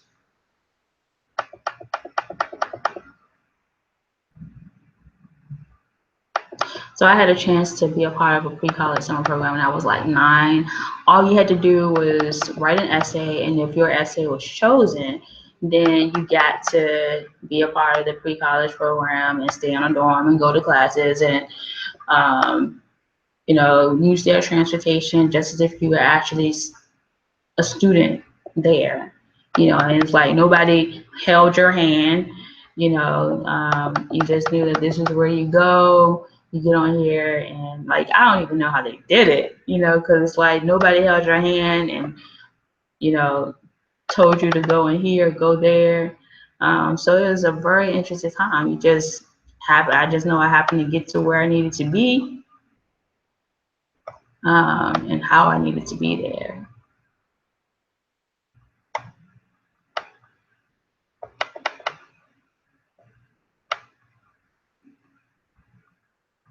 And probably because of my approach of finding universities and having being blessed with sight when it comes to education, is probably why it's been, like when something that only you have, it's like your whole thing in your life is to find what only you have, and it's like I couldn't pose as somebody else or do, it seemed like, as some people could do something temporarily, for me, I just wasn't able to do that.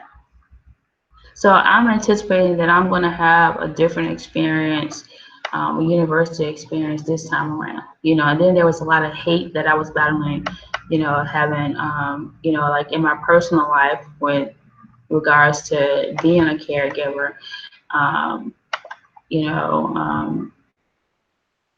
not hate myself or hate for myself or hate of others, but, just having, offenders in your life and all they know how to do is hate you.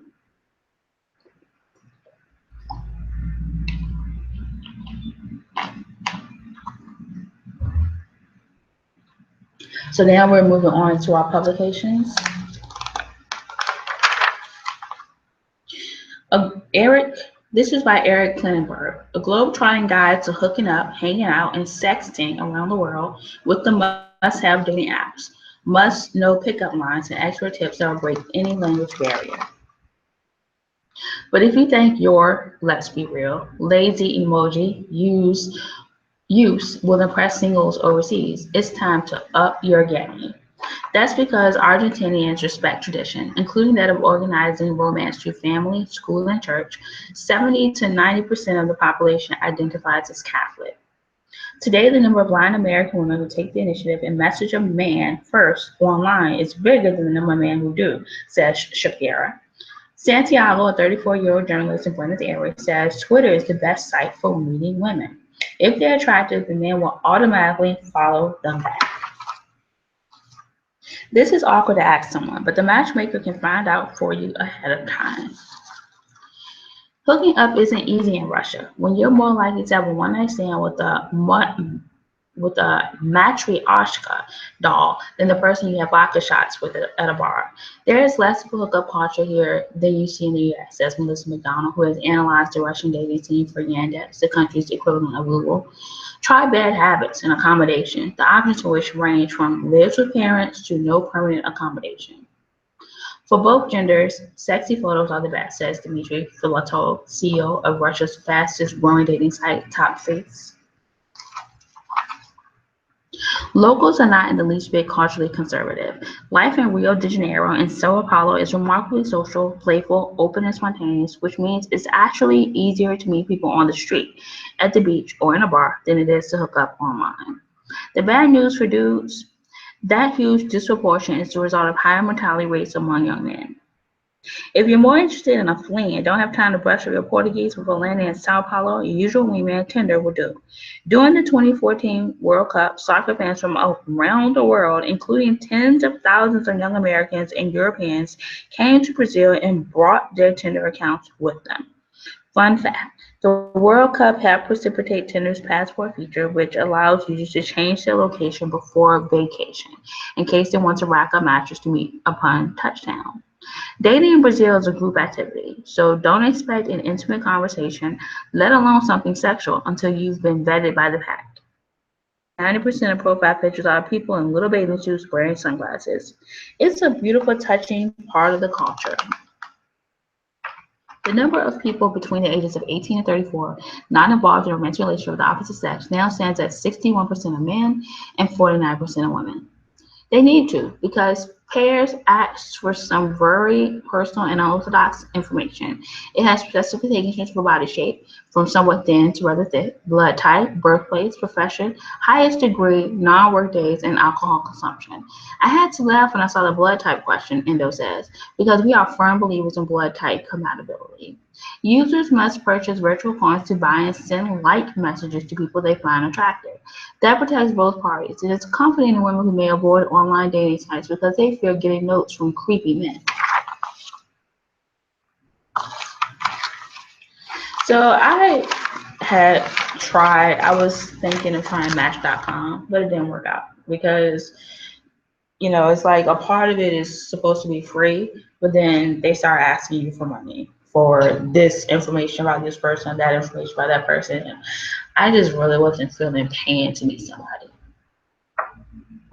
They've got $42 billion in the bank. Awesome.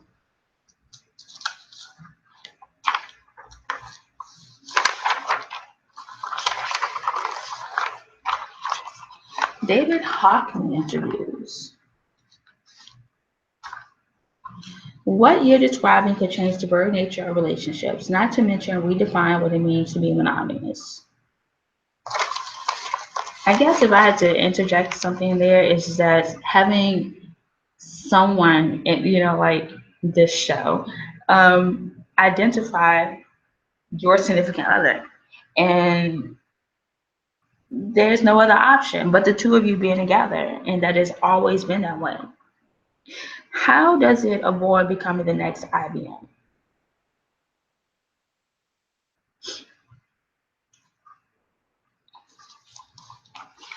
Well, having a successful IBM is very complex and complicated. And You avoid that by just simply going with the name, as opposed to trying to use letters. Because there's very, it's very complex and complicated to have it in a way where it's not at your detriment, where security has to go in because you're not being attentive to the security issues that you're up against. So it's best to avoid those type of situations. Just pick a name and not try to have letters. Last year, Bill Gates said it seems pretty egocentric while we still have malaria and TB for rich people to fund things so they can live longer.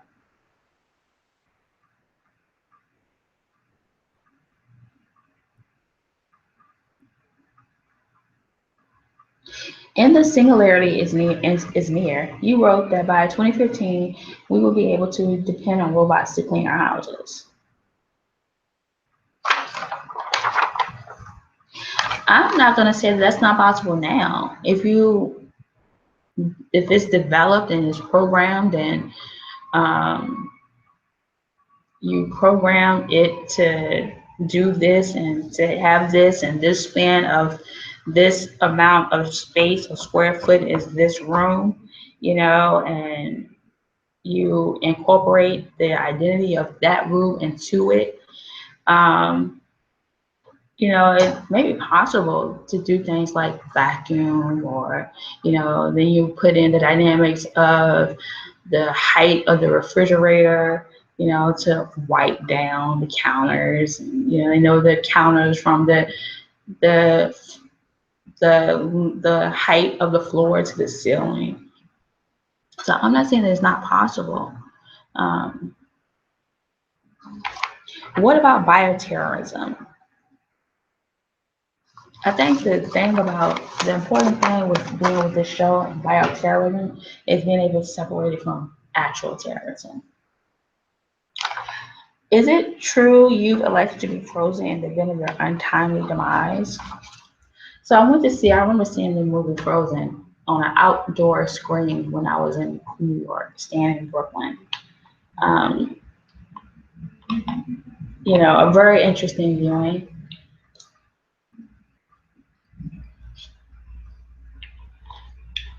A very interesting take on being able to die in a way that preserves your body and your features.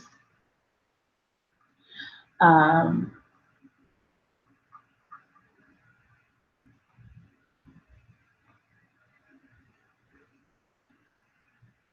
but I've thought about cremation, but I think the one thing that gets when it comes to cremation is just that finality when it comes to the body. And within this cycle, if you believe that the person might not be dead, bury them then. So it's like um, sometimes there's that little ish thing of doing that to the body. Um, but um, I would like to pass on with my significant other. Um, that's how that I would like for it to happen together. So like I said, live a long life. He's older than me, so I like for him to commit to seeing it through. Like it's tough thinking you can live past 100, but I would like to see. I would like for him to commit to being able to do that, especially when we've been apart for so long. I would like for him to make it up to me, and I'll make it up to him. If you die before the singularity arrives, does that mean you failed? So I don't know what they're talking about in terms of singularity. I don't know if they're, if I had to just go on a limb, I would think for me, um, that would be that person that kind of embodies a lot of different things in one. If you die before that arrives in your life or for you or shows up in the world or present, does that mean you fail? I don't think so, because I think that everyone is put here on earth, and some people are supposed to have done their purpose before that knowledge, because I wonder, like I didn't really get to know father, like who my father really was until he had passed on. So it's kind of like his purpose, like his purpose in life wasn't for me to know him. He was supposed to leave here before I actually got to know who my dad was. And I don't think that that means that he failed as a parent. John Maroney. As Hillary Clinton and Donald Trump continue to fight for delegates in the remaining primaries, behind the scenes, their campaigns will transition to a new secret phase that will reveal what kind of president they might be. In 1992, when Bill was running for president, he even betted himself by hiring private detective Jack Palladino to get a jump on the women with whom Bill had had affairs in case they caused some trouble down the line, the bimbo eruptions, as they were known in the Clinton campaign. Trump's friend Roger Stone, the Republican consultant who exposed New York Governor Eliot Spitzer's penchant for prostitutes, insists that the billionaire's approach to finding a beat will be unorthodox. He's flying totally by the seat of his pants. But there's no one with LBJ's sway on the scene today, so the idea of a beat pick who can deliver a state as Johnson did is fantasy.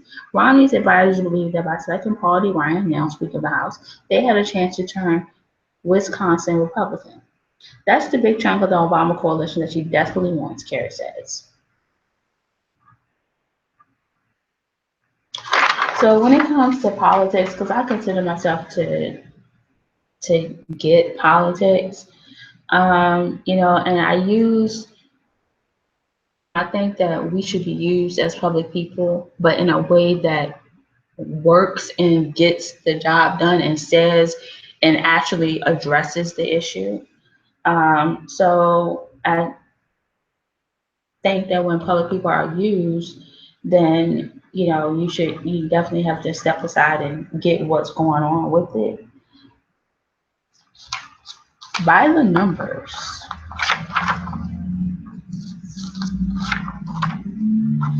So interviewing with Eric Spitznagel.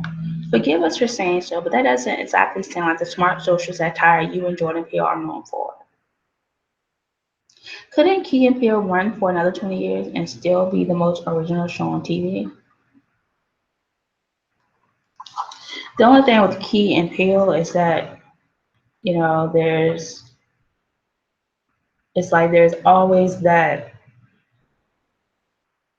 that one person, and then there's always the other person that you have to go through that other person before you make it to the other person, to that first person, and do you really want to be doing that for 20 years?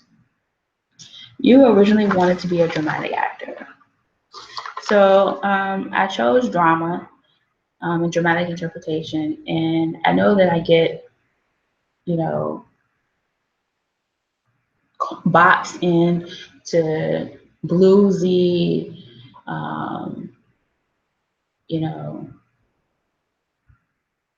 type, into the bluesy type.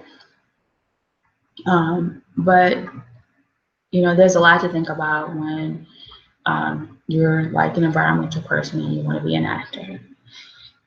Just like with my significant other, there's a lot to think about when you are who you are and you want to be an actor. What does that mean? So it's like, in that perspective, it dawned on me that that's a commonality, a similarity that we have. If you went back to theater, what's the big Shakespeare role you've always wanted to play? I like Taming of the Shrew, and I like the dynamics of Catherine and Petruchio. Thank goodness we live in a time when Muslims aren't all assumed to be terrorists anymore. Triumph's Bonneville Street Twin. Technology such as ABS and traction control keep you safe in modern traffic, but a Turkey 900cc parallel twin engine and quality running gear make it a blast to ride, even by 2016 standards. So I always wanted a motorcycle just because it just appears to be so freeing. It's like a convertible, but it's not, Official U.S. $2 bill honors America's breathtaking beauty. Rarely circulated $2 bills are genuine U.S. legal tender and scarce collector favorites. Now you own a new kind of $2 treasure, the all-new U.S. $2 Yellowstone National Park bill from the Bradford. This new $2 bill begins with a classic portrait of President Thomas Jefferson. So you're supposed to buy the $2 bill and then use it? The Budweiser Clydesdale's aluminum stained glass panorama. Below 3 ways new parents can take advantage of the latest findings. Here's what happens after you ingest good bacteria. Because bacteria is perceived as being always bad. Nothing but the facts. You don't need a swanky fitness class to get a total body tone up. So I've been thinking, so once I stay on campus, I'm in a 2-bedroom. I have a fitness room that I haven't even used, and now it's going in storage. So this is going to be an interesting time for me. Drinks to boost your immunity. Laundry bag. Beauty sleep. Rest easy knowing these bedtime seal stars have your family covered all through the night. By the extras of the Good Housekeeping Institute and Nicole Sapolita. But the Baltimore resident was stunned when the FBI alert popped up on her laptop saying her files had been locked due to illegal activity. She Googled the alert, read what others have written, and realized she wasn't dealing with the real FBI. She'd been targeted and was the victim of a ransomware attack. The ransom demand comes from what appears to be the FBI or a ransomware family like CryptoWall, CryptoLocker, or CTP Locker. Failed to pay by the deadline, they'll destroy the decryption key, which unlocks files, leaving data irretrievable. Businesses and law enforcement agencies have been targeted too. A photography hobbyist from Florida had amassed thousands of photos and backed them up daily. That is a terrible thing. My computer it just went straight out. And I took it and I thought that he pulled it back up, but it didn't. So this is not a good thing to just lose everything in your laptop. It has happened to me. The big stain test. Use there in the moment tips. Then when you're back home, tackle the mess with one of our winning pre-treaters, which beat 33 other products on 20 common stain makers. 2, black, don't rub. Rubbing pushes stains deeper in. Are you getting the blood sugar control you need from your current treatment plan?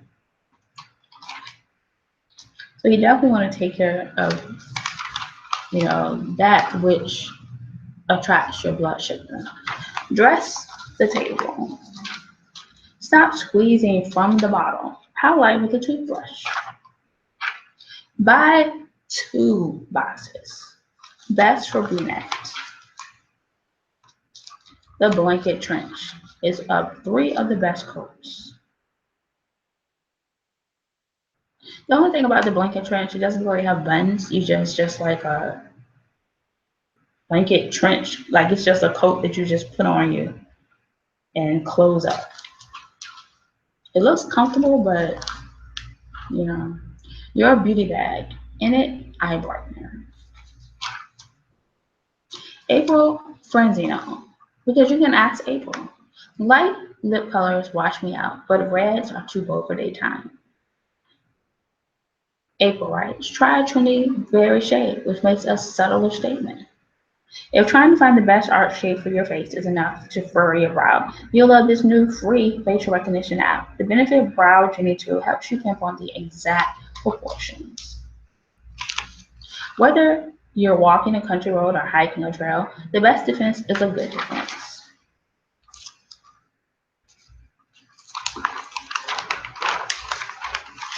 Jessica Salter.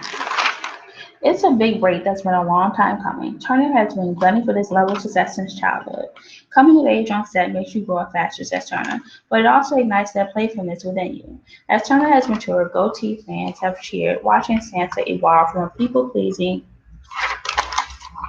damsel forced to grovel before the fiancé who had executed her father, into a coolly confident woman poised to escape her tormentors and reclaim her and her family's rightful power. Turner's own ambition first kicked into overdrive at age 11. When on track to become a prima ballerina, she turned down a spot with London's prestigious Royal Ballet School in order to pursue her dream of acting. Neither starts out strong, but they find the power within them, whether literally or metaphorically. I haven't had that last bit to deal with. She recalls blushing during script read-throughs with the cast. For those who have yet to get their game on, sex and brutal violence are packed into every NSFW episode. If we scratched our chins, it meant we were finding something hilarious, but we couldn't laugh because we were trying to be grown up about it. It was difficult having everyone treat me like an adult and having my business head on, then going back to school.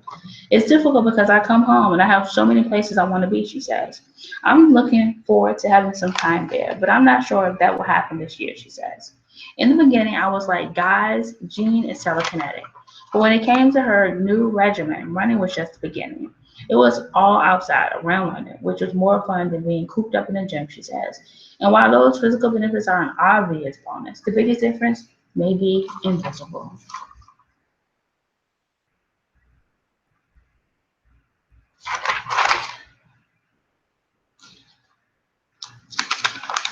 So giving up one art school for another, she's still pursuing your dream, being an artist.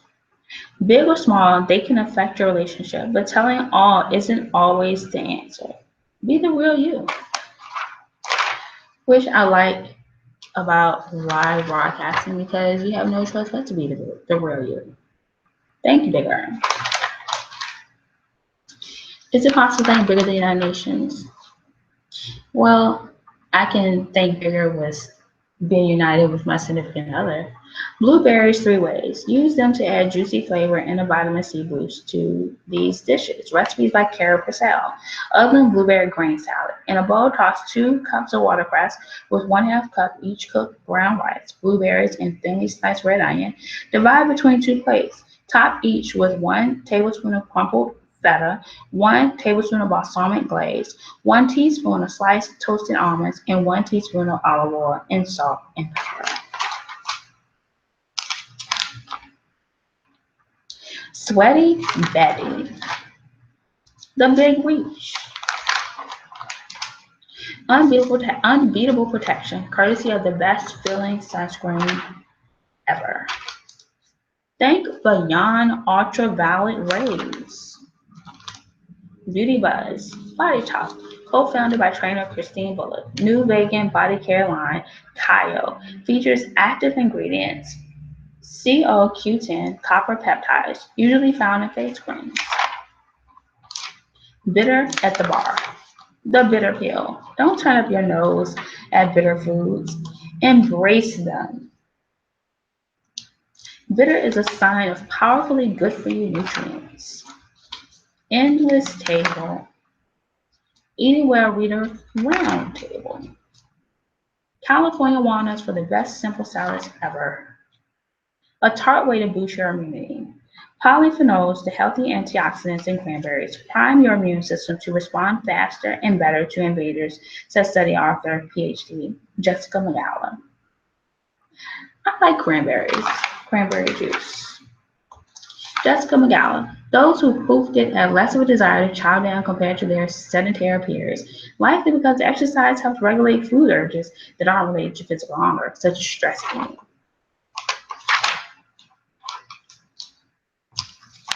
Erica Berry.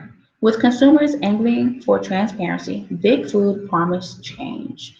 Nestle to ban artificial colors. The world's largest food company mixed artificial colors and flavors in 250 products like Butterfinger and Baby Ruth. Yoplait cuts sugar by 25%. The resulting 18 grams per 150-calorie cup is still too much sugar, but the company has a good track record for following through on promises. The bitter pill. Charlie Puth. I'm goofy, so I'd send her a ridiculously oversized teddy bear she can't fit through the door. Really inconvenient, but sweet at the same time. I got in so much trouble, but it was worth it. Think big. So I haven't shared this, but I had set a goal of 2037 that me and my significant other would assume the role of Secretary General. So my educational goal would end 2032. So that means that for that to happen. That gives us 5 years to make it happen. A beauty tip.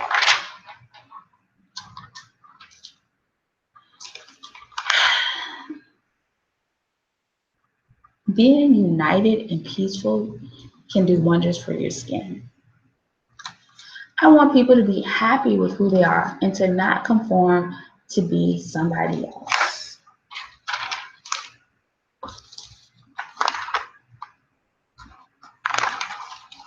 Advice from John Green. In my experience, the best thing to do is just ask, do you like me? One of the things I love about being a nerd is that I get to be unironically enthusiastic. I don't have to be embarrassed by my passions and interests, and I think that's a really good quality in a romantic partner. It might mean breaking up, but that's not the end of the world. Any guy who thinks it's inappropriate for the girl to ask him out is probably not the kind of guy you want to be dating anyway. Whether it worked out or not, it always showed a little bit of moxie. I think you can get back to a normal state of friendship, but it can take a long time. It's just important to be honest, but make sure to be compassionate. It's just important to be respectful. If you want more emotional intimacy than your partner is willing to provide, then it's probably best to go different ways. I have definitely experienced a huge crush at first sight, but that wonderful feeling of falling in love and feeling real trust and intimacy with someone that you're in a romantic relationship with happens over time. That being said, I don't believe that the love that young people feel is different than the love adults feel. At some point, you just pull off the band-aid and it hurts, but then it's over and you're relieved. When the weather is amazing, the last place you want to be is Stuck on a Treadmill by Andrea Stanley. Make sure to bring along 32 ounces for every mile. Save the battery in case of emergency. The struggle shouldn't be too real. If you're on a path, retrace your steps back to the starting point. Lauren Lutzenhausen. If you don't feel like filming, they'll be like, come on, I'll help you. We're so blessed to have amazing bodies. Por Walter Mercado. El eclipse lunar del 16 de septiembre en el romántico Piscis te beneficia especialmente. And we have an out-of-network spotlight. That just brushed clean feeling after breakfast on the bus left you unprepared for Steve on the school steps. Out-of-network spotlight, Orbit.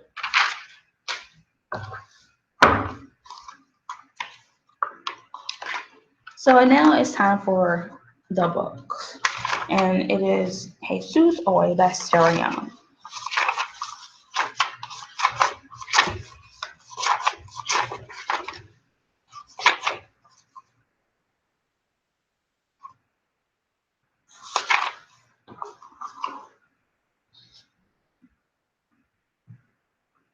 Otras personas colocan su esperanza en la solución de los problemas, tratamientos médicos, el mercado versátil, la lotería, entre otras cosas.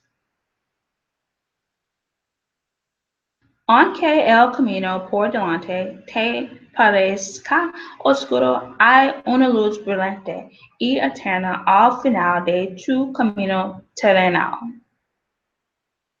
Además, saber que tu historia termina bien puede llenar de gozo tu viaje presente.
Viva Jehová y bendita sea mi roca y engrandecido sea el Dios de mi salvación.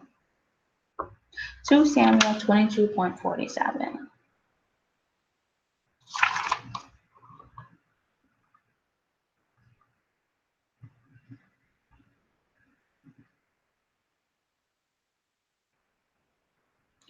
Hay belleza no solamente en el mundo visible, sino también en lo que no se ve.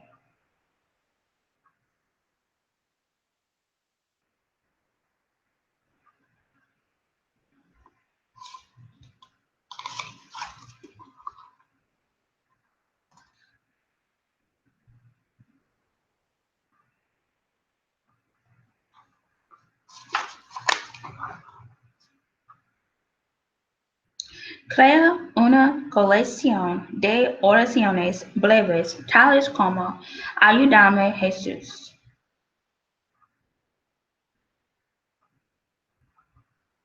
Cuando encuentres cualquier problema, busca tu arsenal de oraciones y di una o más oraciones con osadía.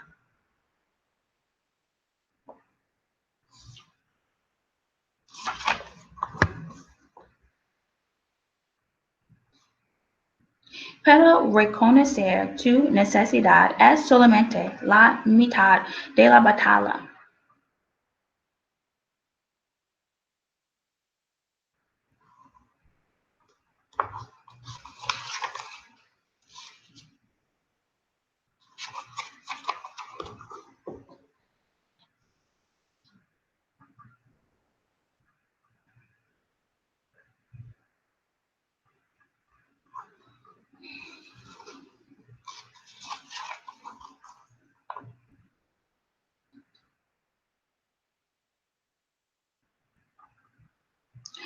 Aunque la batalla sea feroz y se sientes débil, tus recursos son ilimitados. Yo también anhelo ayudarte.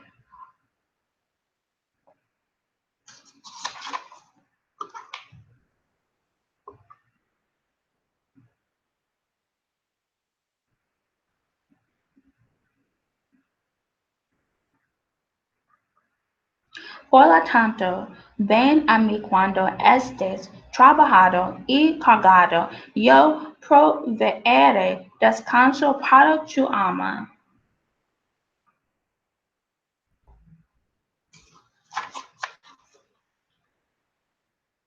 Los lugares seguros también son escasos.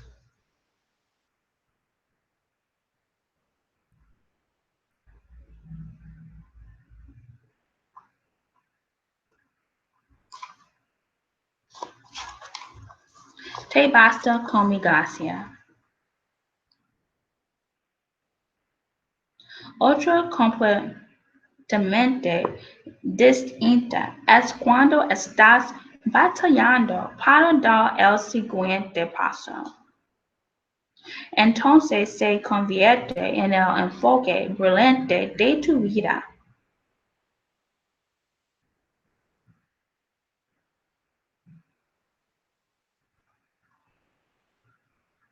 Pero él me dijo, te basta con mi gracia, pues mi poder se perfecciona en la debilidad.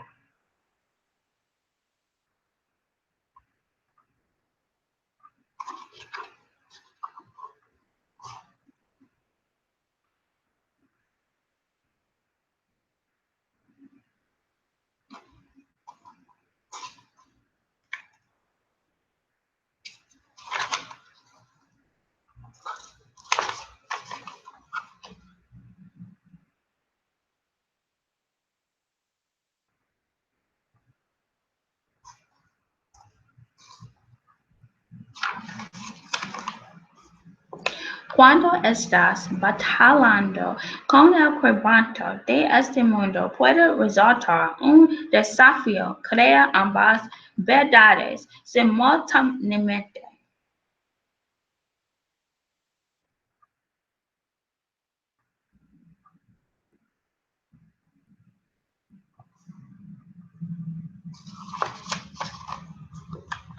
bajo esta luz brillante, puedes ver muchas cosas que no están a la altura de mi esquema perfecto. A medida que caminas en la luz conmigo, hay un trabajo continuo de limpieza en tu interior.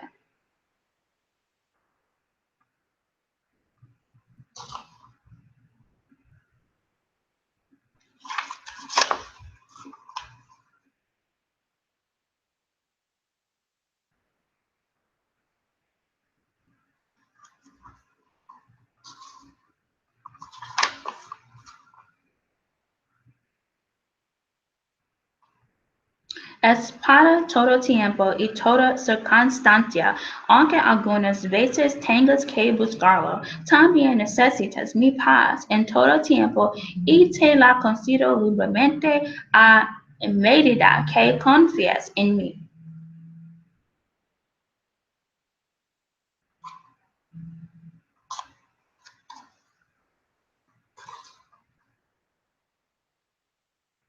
Y si me fuere y os preparare lugar, vendré otra vez y os tomaré a mí mismo, para que donde yo estoy, vosotros también estéis.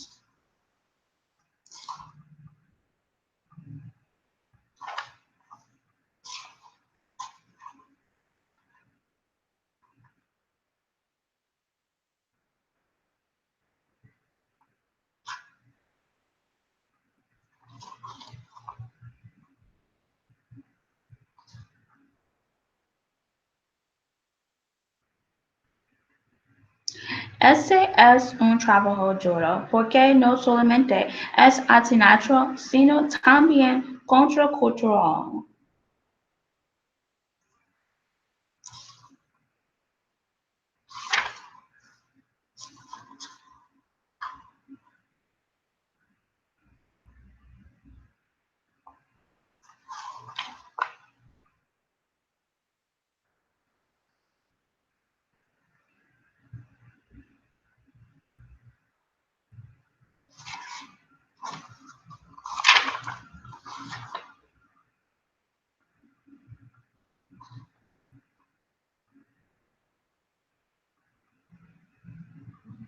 Mi presencia viva te vivificará, fortaleciéndote y bendiciéndote con paz.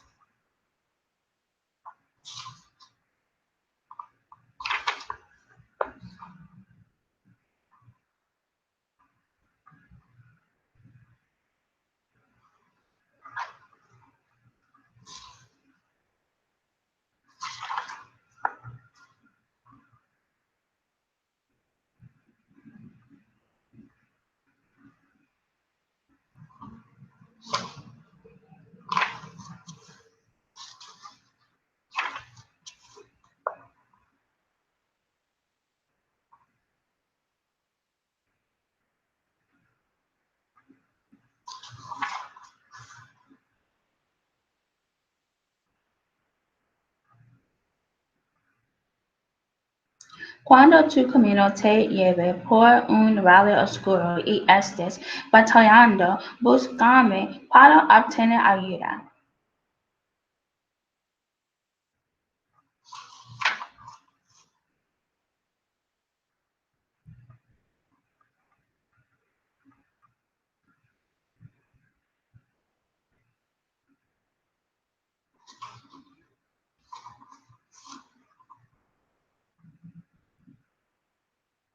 Esta oración es tan breve y simple que la puedes usar tan frecuentemente como lo necesites.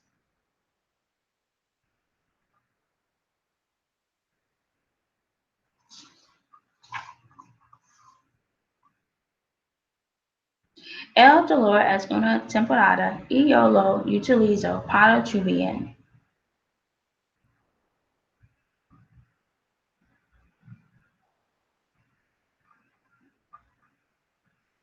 Antes de afligir, también se compadece según la multitud de sus misericordias. Lamentaciones 3:32.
Armate de valor para decir, Señor, me humillo bajo tu mano poderosa.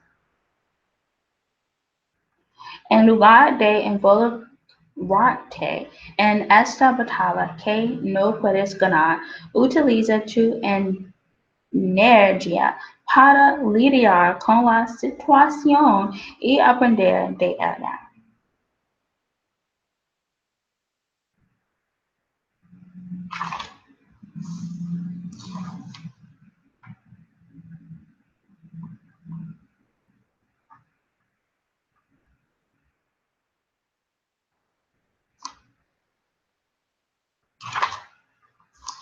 And I'm going to take a break, a potty break.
So back with Sarah Young and her Jesus story.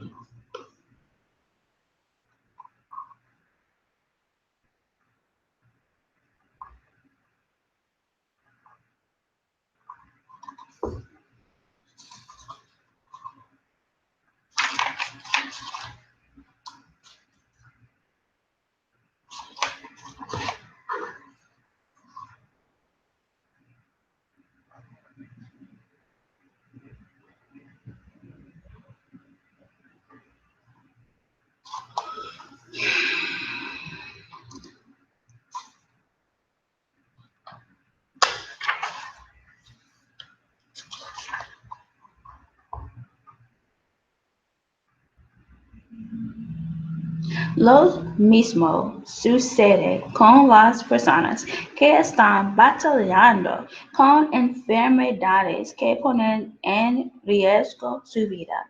Por lo tanto, es importante nutrir bien tu preciosa esperanza.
Cuán grande es su bondad, que has guardado para los que te temen, que has mostrado a los que esperan en ti, delante de los hijos de los hombres. Salmos 31:19-20.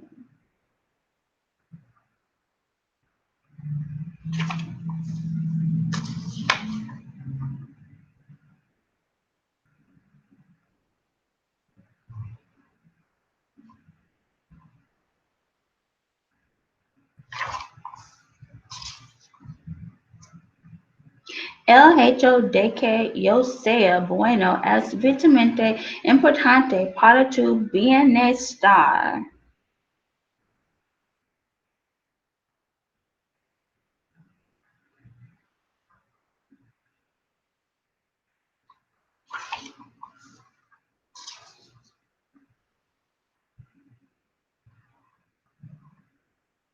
La belleza de la naturaleza también me proclama y revela mi gloria.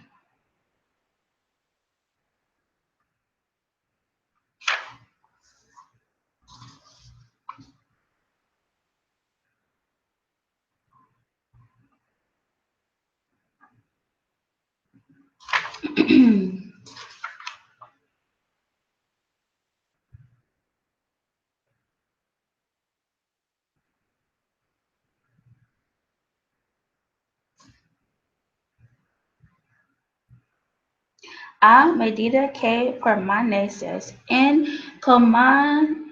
comunicación conmigo, yo te ayudo a estar firme y paciente en la tribulación. Porque la gracia de Dios se ha manifestado para salvación a todos los hombres, aguardando la esperanza bienaventurada y la manifestación gloriosa de nuestro gran Dios y Salvador Jesucristo. Tito 2:11-13.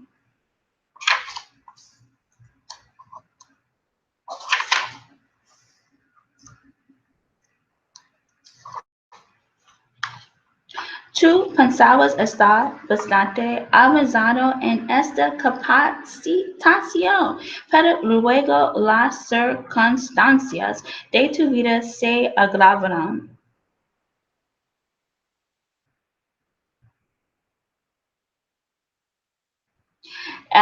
Sete de versículos útiles baña tu mente y tu corazón en ellos.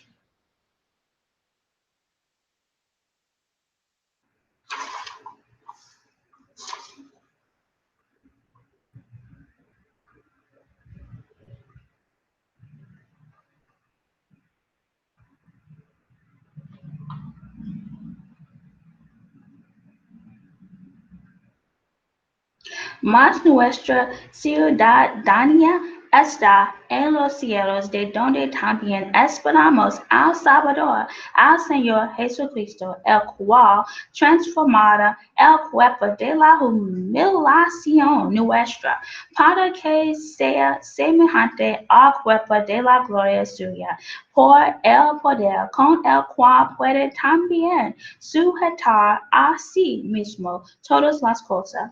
Philippians 3:20 through 21.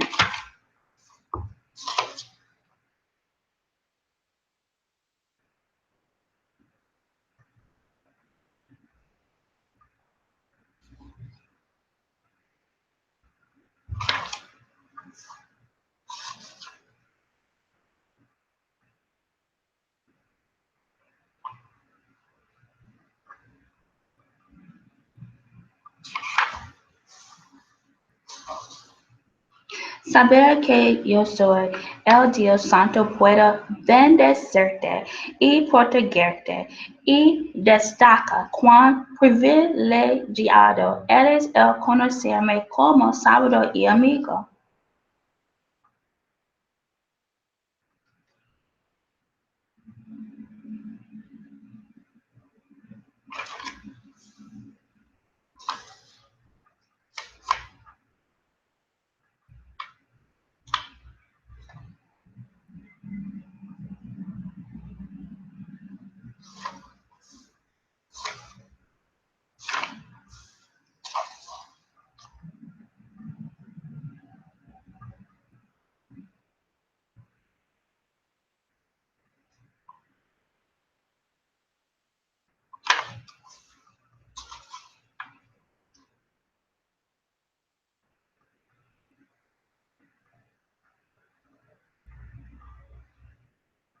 Ven a mí con un corazón valiente, esperando en mí, y yo te bendeciré en muchas maneras.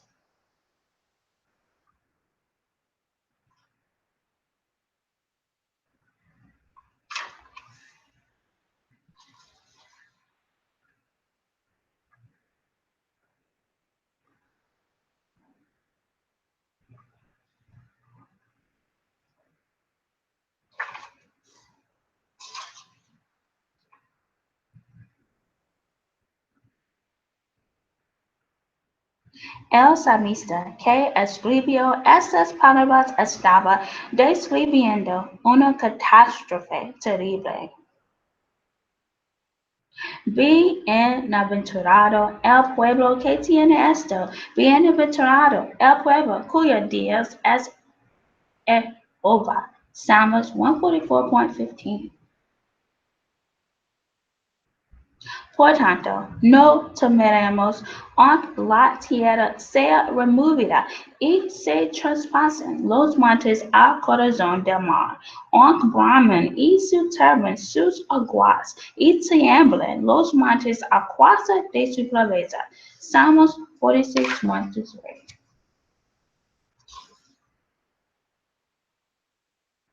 Es también un viaje lleno de goza y paz, porque yo estoy contigo en cada paso del camino.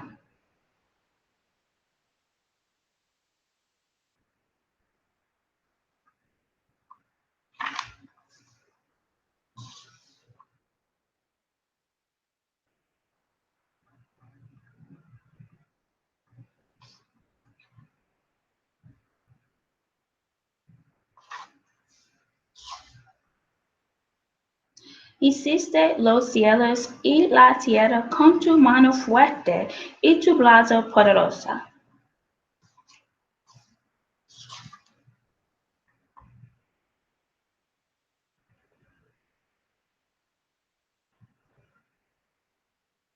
Tu carácter triste se hace cada vez más luminoso y brillante.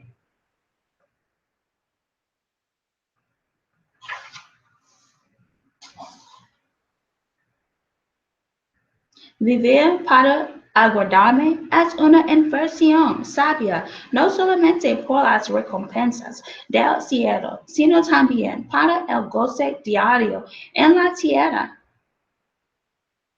Esta batalla comienza en tu mente, por lo tanto, intenta llevar cautivo todo pensamiento a la obediencia a mí.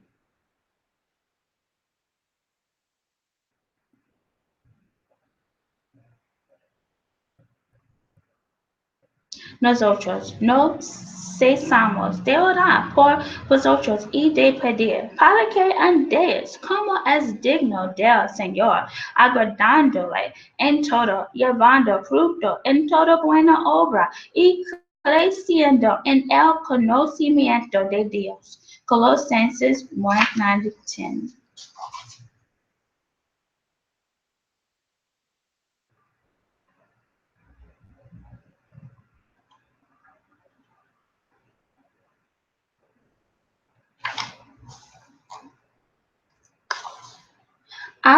Oh, strike that.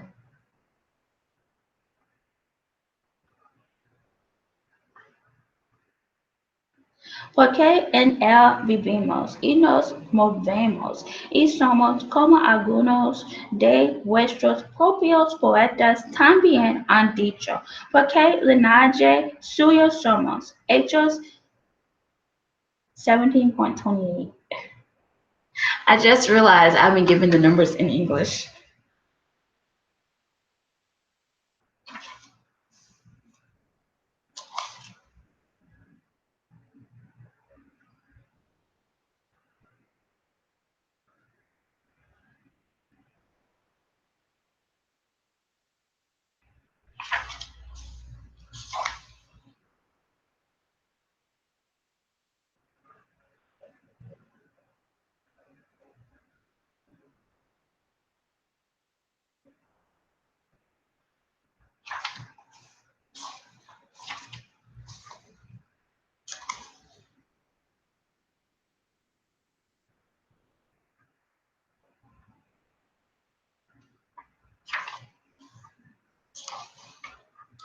Tú tiendes a confiar bastante en tu inteligencia y tu planeación, como si en eso descansara tu seguridad.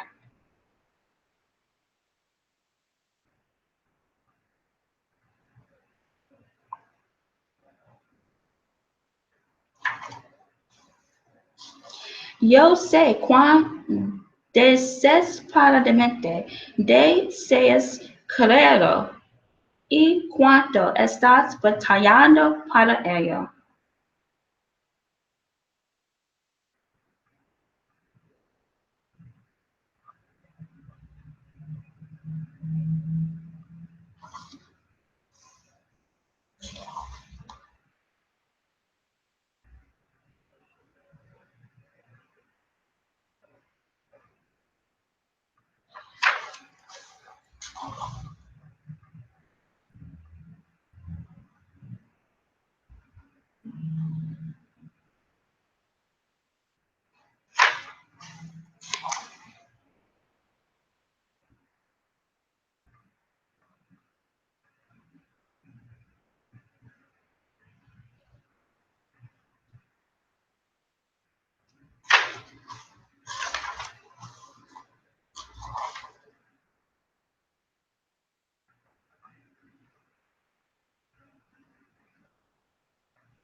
Y si hijos también herederos de Dios y coherederos con Cristo, si es que padecemos juntamente con Él, para que juntamente con Él seamos glorificados. Romanos 8:17.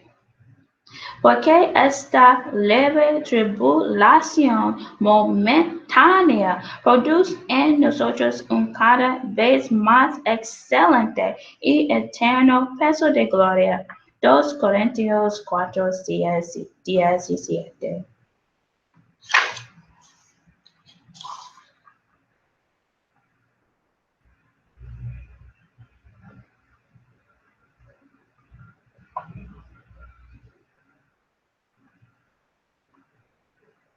Pelea la buena batalla de la fe, hecha mano de la vida eterna, a la cual asimismo fuiste llamado,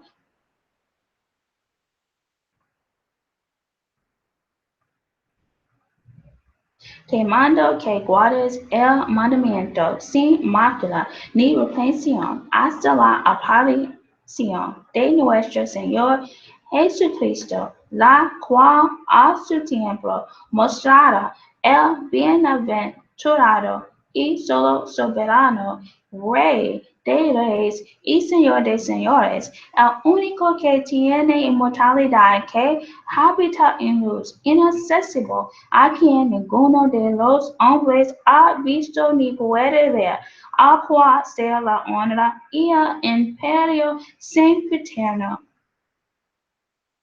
1 Timoteo 6:12-16. Invítame a entrar en tus batallas, a estar siempre cerca de ti. Haya consuelo sabiendo que no estás solo en tus batallas.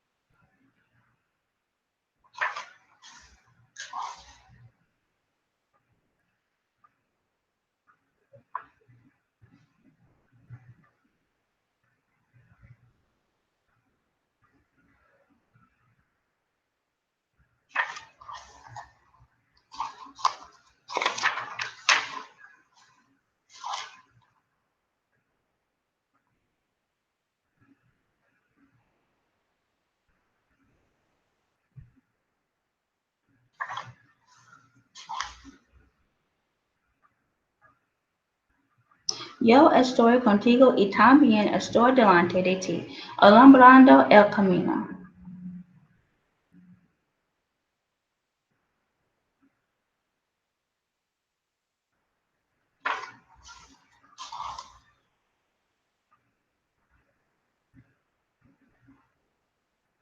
El relato bíblico tiene muchos ejemplos de mi fidelidad en los tiempos de dificultad.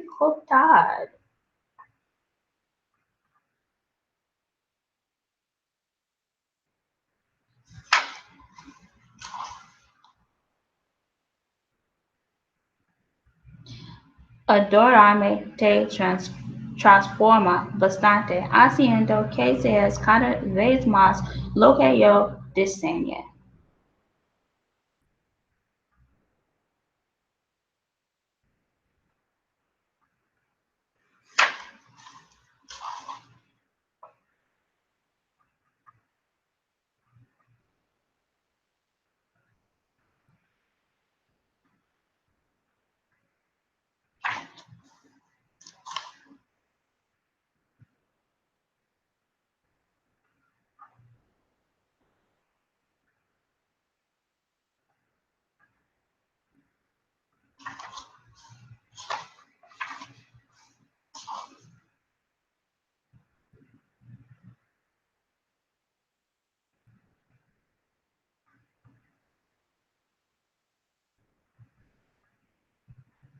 Bendito tú, oh Jehová, enséñame tus estatutos. Psalms 19.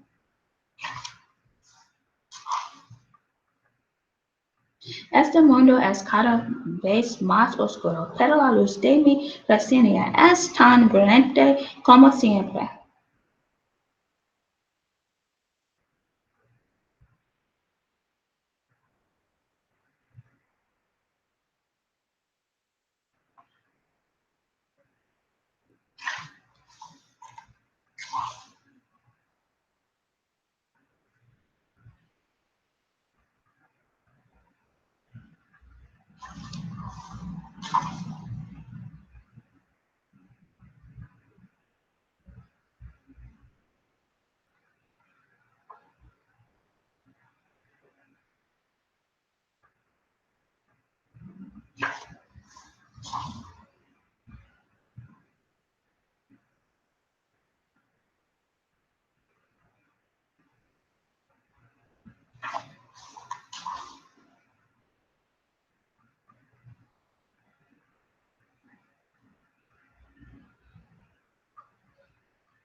Para lo cual también trabajó, luchando según la potencia de él, la cual actúa poderosamente en mí. Colosenses 1:29.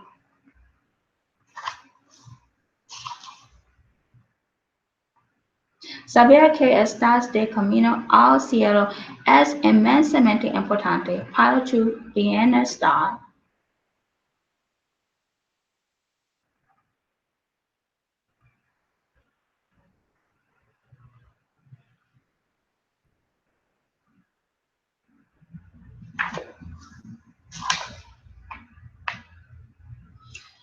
Voltea hacia mí, permitiendo que mi luz brille sobre ti.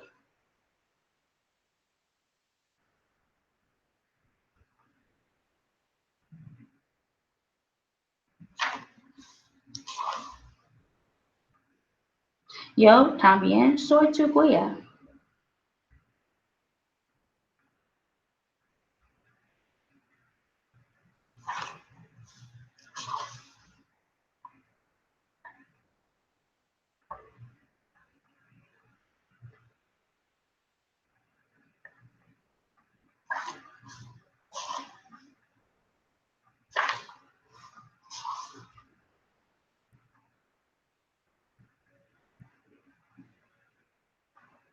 Tienes que cooperar con mi espíritu a medida que él te guíe por los tiempos de tribulación. Tu carácter transformado te bendecirá a ti y los demás en este mundo también, porque te formé a mi imagen para que fueras como yo.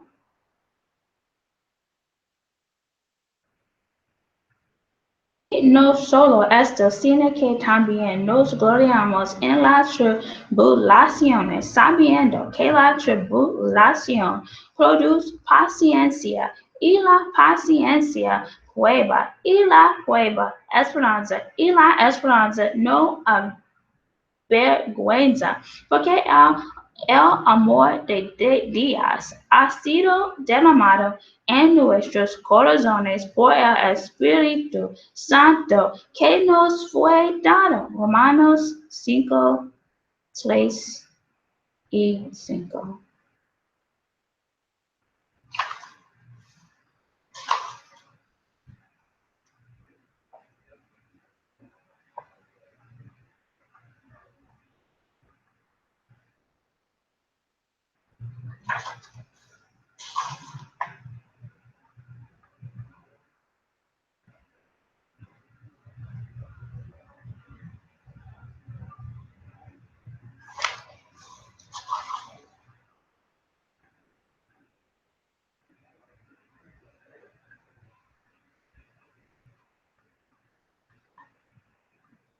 Así que todos los que somos perfectos, esto mismo sintamos y si otra cosa sentís, esto también os lo revelará Dios. Filipenses 3, 14 y 16.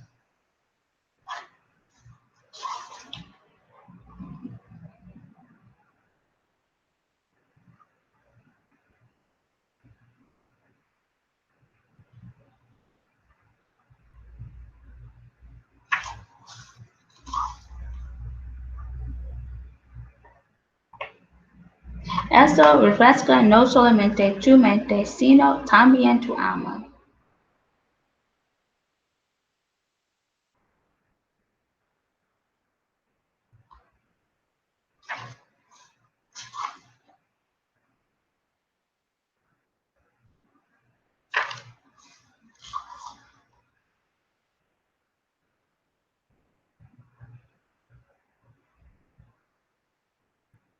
Yo estoy presente no solo en las cosas agradables, sino también en las circunstancias indeseables. Recibir mi gozo requiere no solamente de tiempo, sino también de valentía.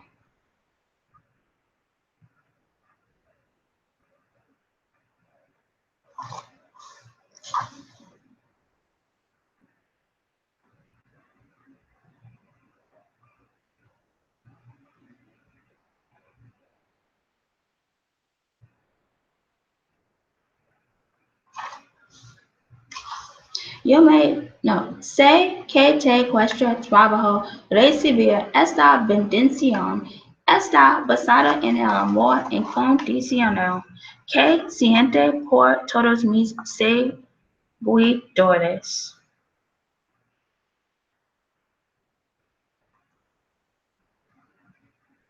Incluso en medio de las actividades importantes puedes pronunciar esta breve oración. Yo te busco, Jesús.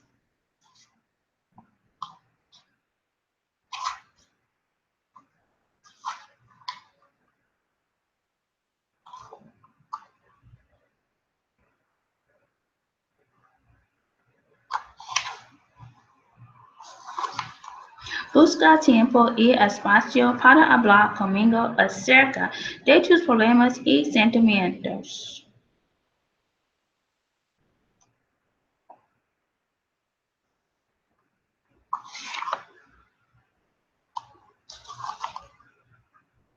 Tú no eres inmune a tales batallas.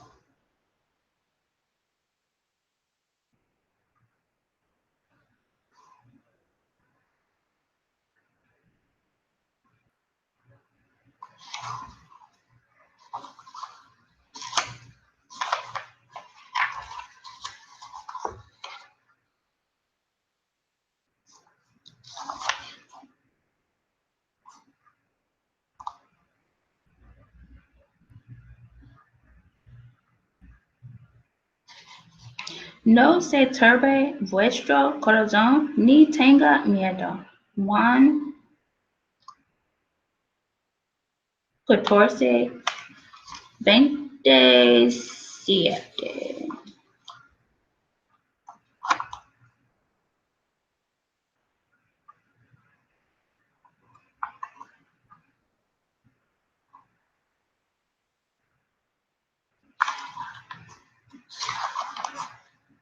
Durante el día mando mi misericordia a bendecirte en diversas maneras.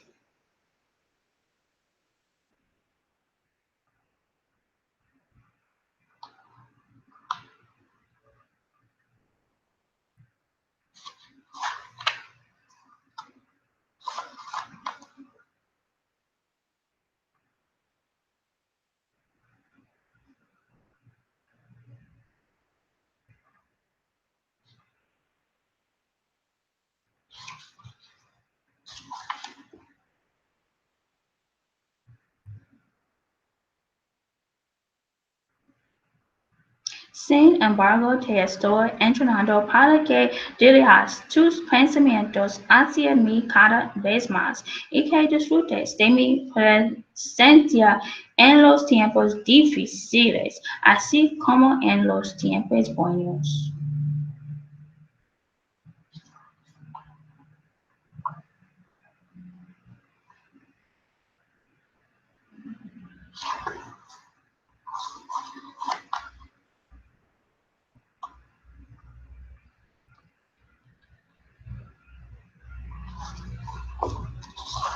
Por eso también puede salvar por completo a los que por medio de él se acercan a Dios, ya que vive siempre para interceder por ellos. Hebreos 7:25.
Yo soy infinitamente más brillante y creativo de lo que puedes imaginar.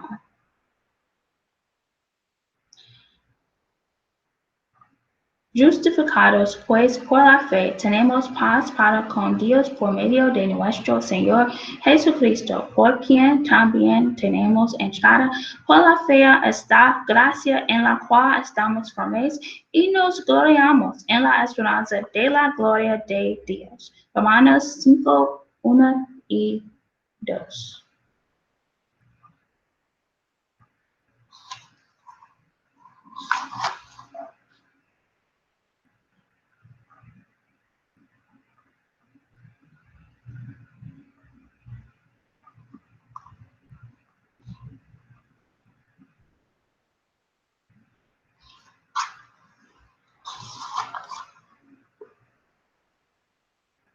El consuelo no solamente es para tu bendición, sino para que recibas poder.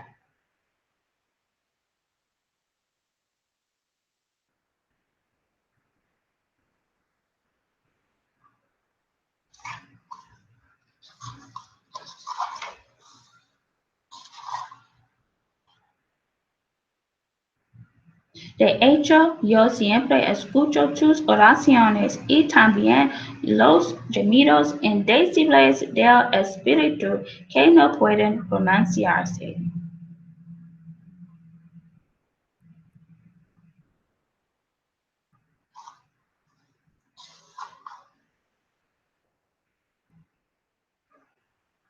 Puedes bajar tu guardia conmigo y admitir cuán cansado estás en realidad. Mientras mi rostro resplandece sobre ti, yo te bendigo y te doy paz. Abre bien tus brazos en busca de mi presencia en este momento.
tienen una fuerte influencia en tu bienestar físico y emocional.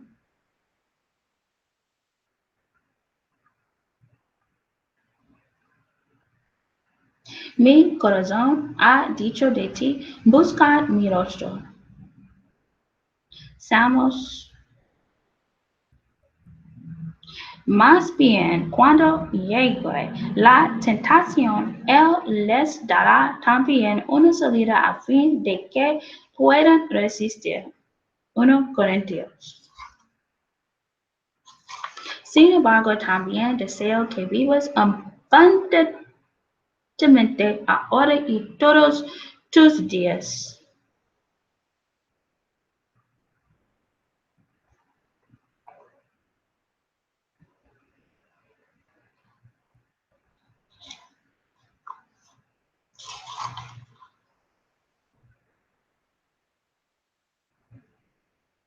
Y te estoy capacitando para que también veas los problemas así, desde una perspectiva eterna. Tus problemas también están logrando algo en el plano celestial. Sin embargo, para que eso suceda, necesitas tratar bien la adversidad en tu vida confiando en mí sin importar lo que suceda. Porque esta leve tribulación momentánea produce en nosotros un cada vez más excelente y eterno peso de gloria. 2 Corintios.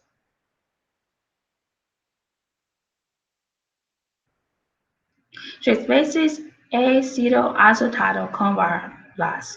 Una vez apedreado, 3 veces he padecido naufragio. Una noche y un día he estado como náufrago en alta mar, en caminos muchas veces, en peligros de ríos, peligros de ladrones, peligros de los de mi nación, peligros de los gentiles, peligros en la ciudad, peligros en el desierto, peligros en el mar, peligros entre falsos hermanos, en trabajo y fatiga, en muchos desvelos, en hambre y sed, en muchos ayunos, en frío y en desnudez. 2 Corintios.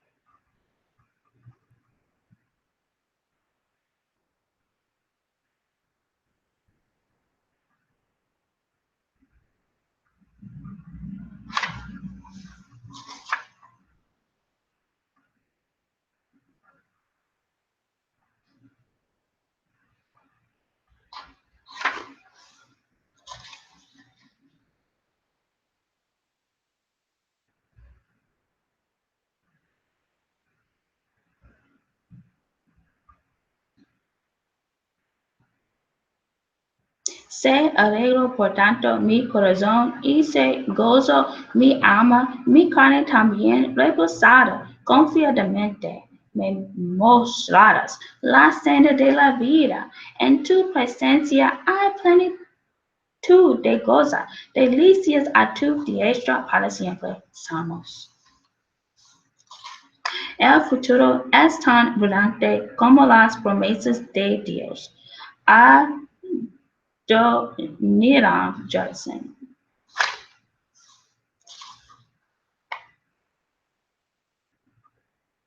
No importa si tienes que hacerlo muchas veces al día y en ocasiones durante la noche también.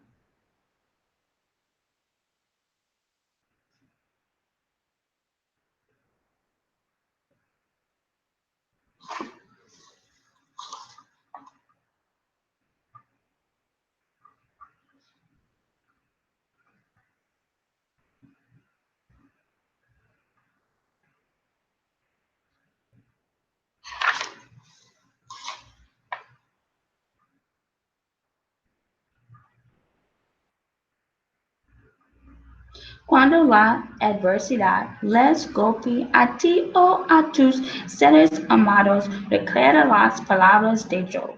El Señor dio y el Señor quitó. Sea el nombre del Señor bendito.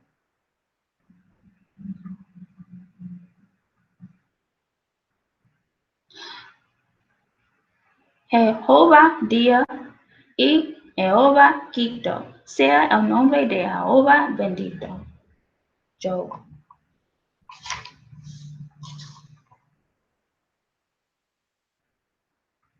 Desde luego yo también respondo a las oraciones silenciosas, pero susurrar tus palabras puede hacerte sentir más cercana a mí.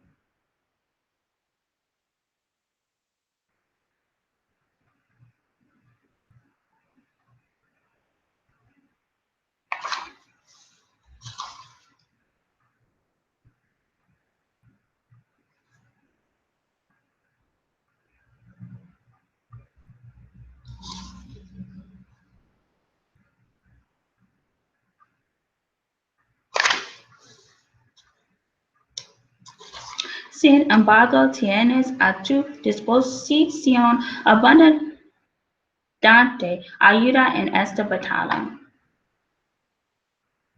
La coraza está diseñada para proteger tu corazón y otros órganos vitales cuando estás en batalla.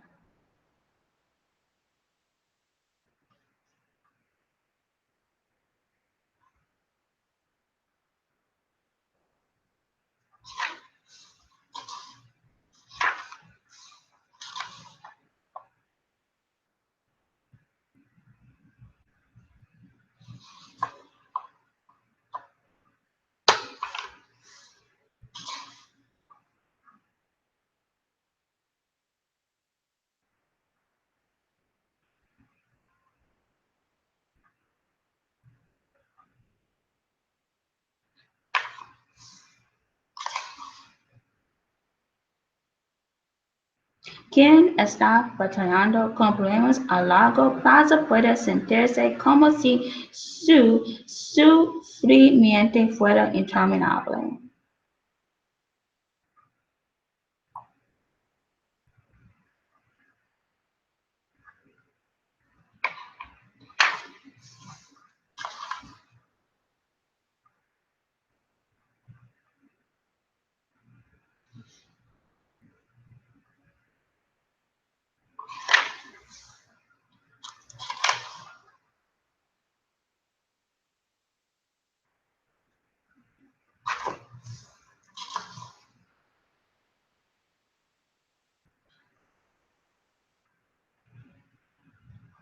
La luz brilla en la oscuridad y la oscuridad jamás podrá apagarla. Juan 1:5.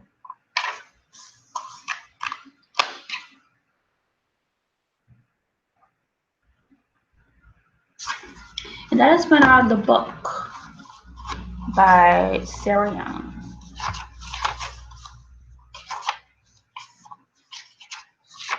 And I'm going to go back into her introduction and see what we have there. Comencé a trabajar en él cuando pensé que estaba demasiado enferma para escribir otro libro.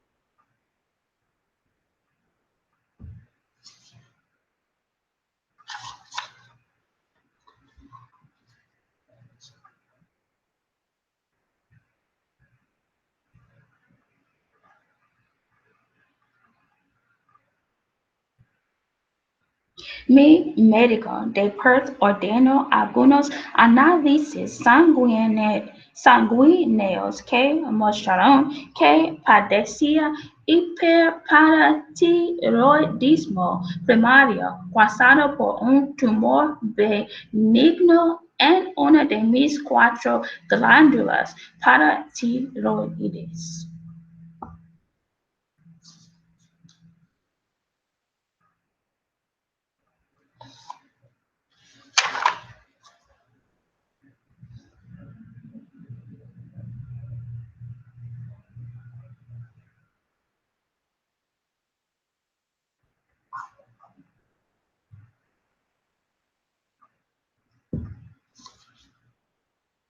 En este libro hago bastante referencia al cielo.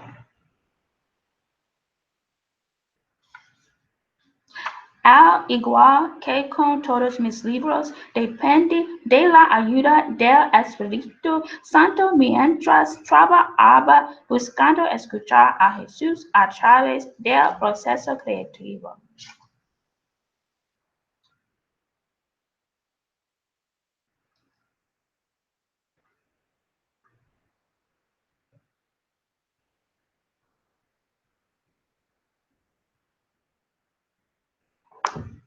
Sarah?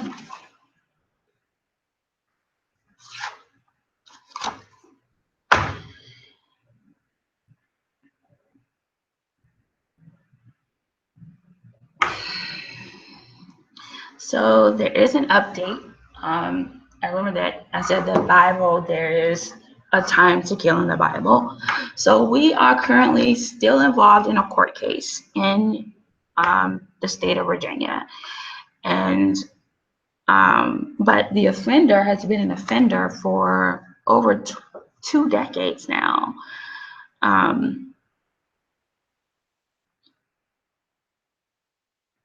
So that is still going on. It's in circuit court in Petersburg, Virginia.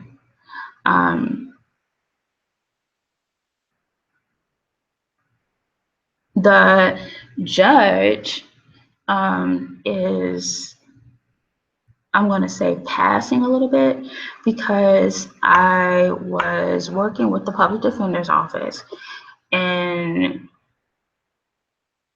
they were just simply not in my defense. They weren't, and so now I have a new attorney that isn't in the public defense office. So that was a good thing with regards to the judge. So the head of the public defender's office made a comment to make it work for you. And I'm hoping that it not only works for me, but it works for the justice system of Petersburg, Virginia. Hoping to resolve this as soon as possible, keep you updated on that situation, the court situation, and the resolve. And the sweepstakes for that we were entering closed June 2nd. So we were very diligent and proactive in staying up to date and proactive and participating with that.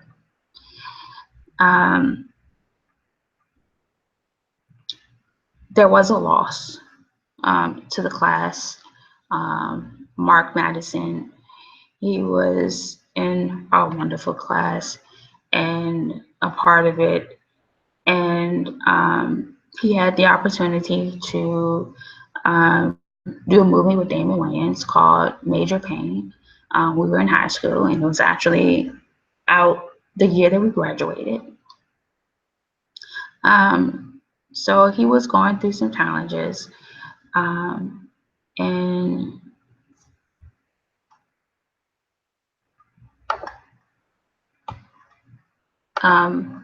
I was hoping that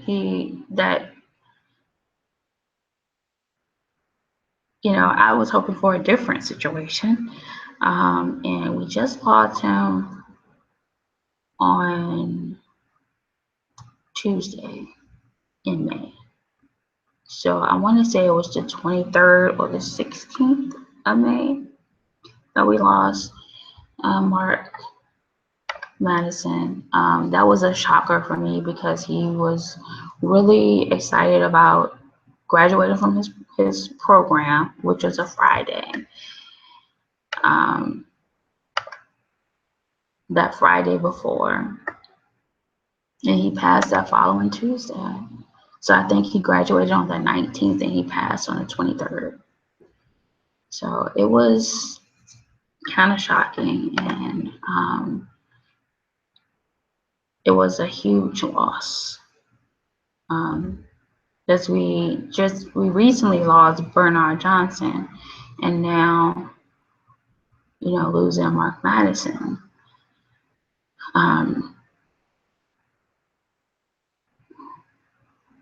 It kind of stunned me, you know, for a minute. I didn't, you know, there was no words that I could say, you know, but that, you know, I was saddened by the loss. His memorial service is going to be on June 16th at noon, June 16th, 2017. So we'll be present for that.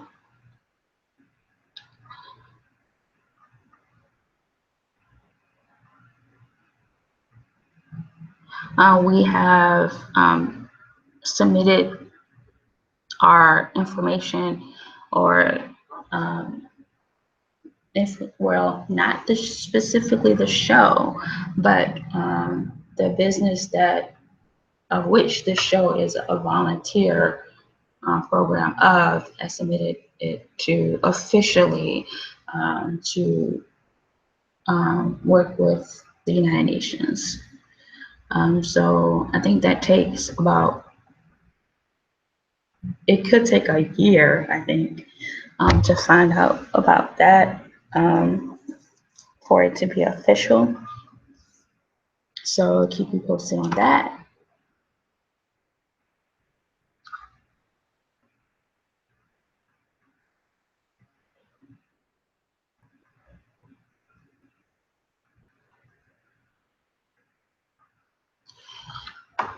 And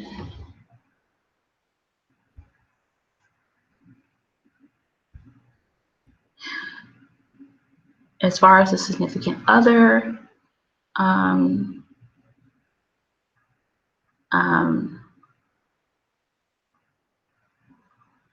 you know, as keep updating on that. You know, this whole going from not being a celebrity to being a celebrity, it can be nerve-wracking, it can be frustrating, it could be something that doesn't, you know, quite feel as though how you can handle it or touch it or create it or make it happen, you know, and you know, the timing of it, and then my biological clock is ticking. You know, I really would like to have kids, you know, at least one.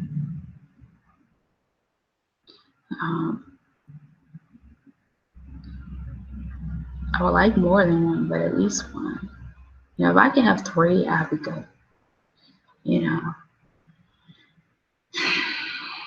but if it's not in mind for me to have any, you know, if it's just gonna be like just perceived as security breaches, then it may not be for me to have any. But I'm hoping that, you know, like, I'm hoping that they've already been written in, and that into my life, into our life. So hoping to have all 3, the entire trilogy done in a year. Is taking some time to do this, and then going back through it and editing it and making sure that the terminology is clear, and I'm not really editing from the point of run-on sentences, just because, like I did 100 Years of Solitude, and then by Gabriel Garcia Marquez. And in that book, there were sentences that went on for like, it seemed like paragraphs after paragraphs after paragraphs. And I thought to myself, is this actually possible to do in English, or are these run-on sentences, and are they being used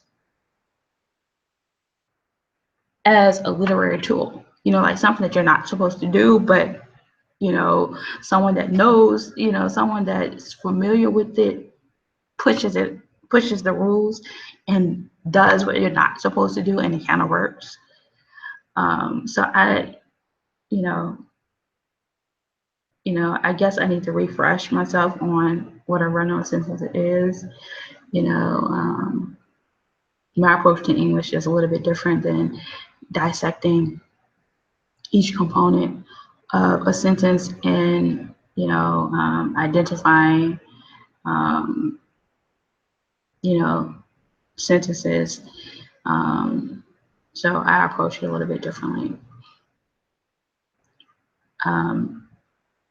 So I'm not doing that type of editing that much, but just going in, like I said, from what I have with English, and just making sure that it's has the clarity that is representative of who I am and representative of what we stand for.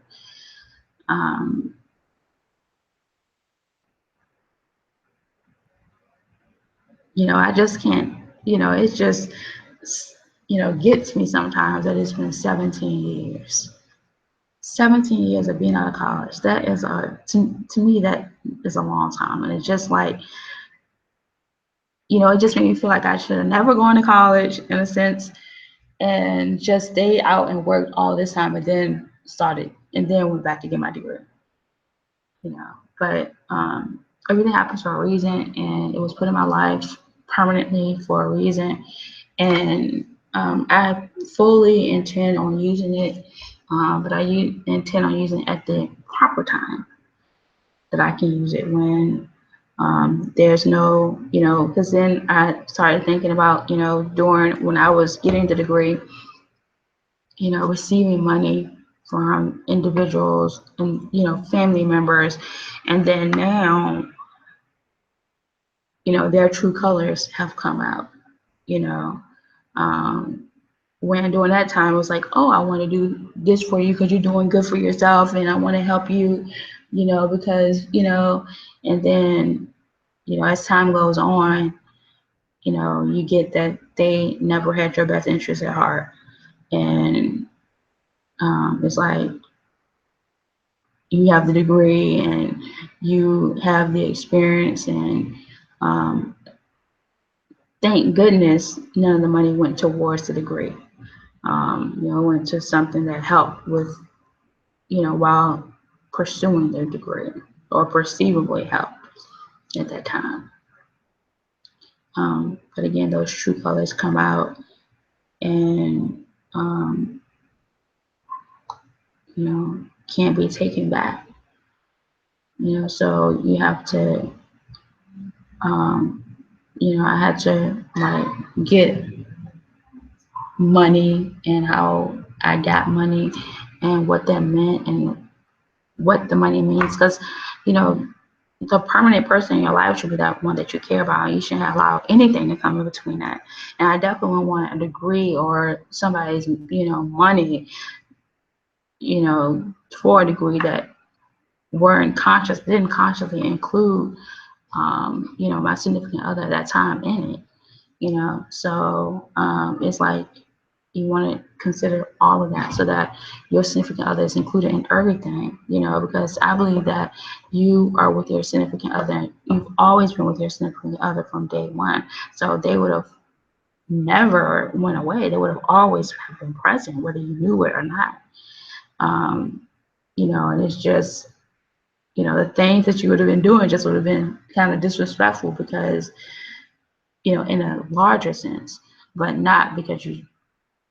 innocent because you didn't know, and you weren't conscious of the person at that particular time.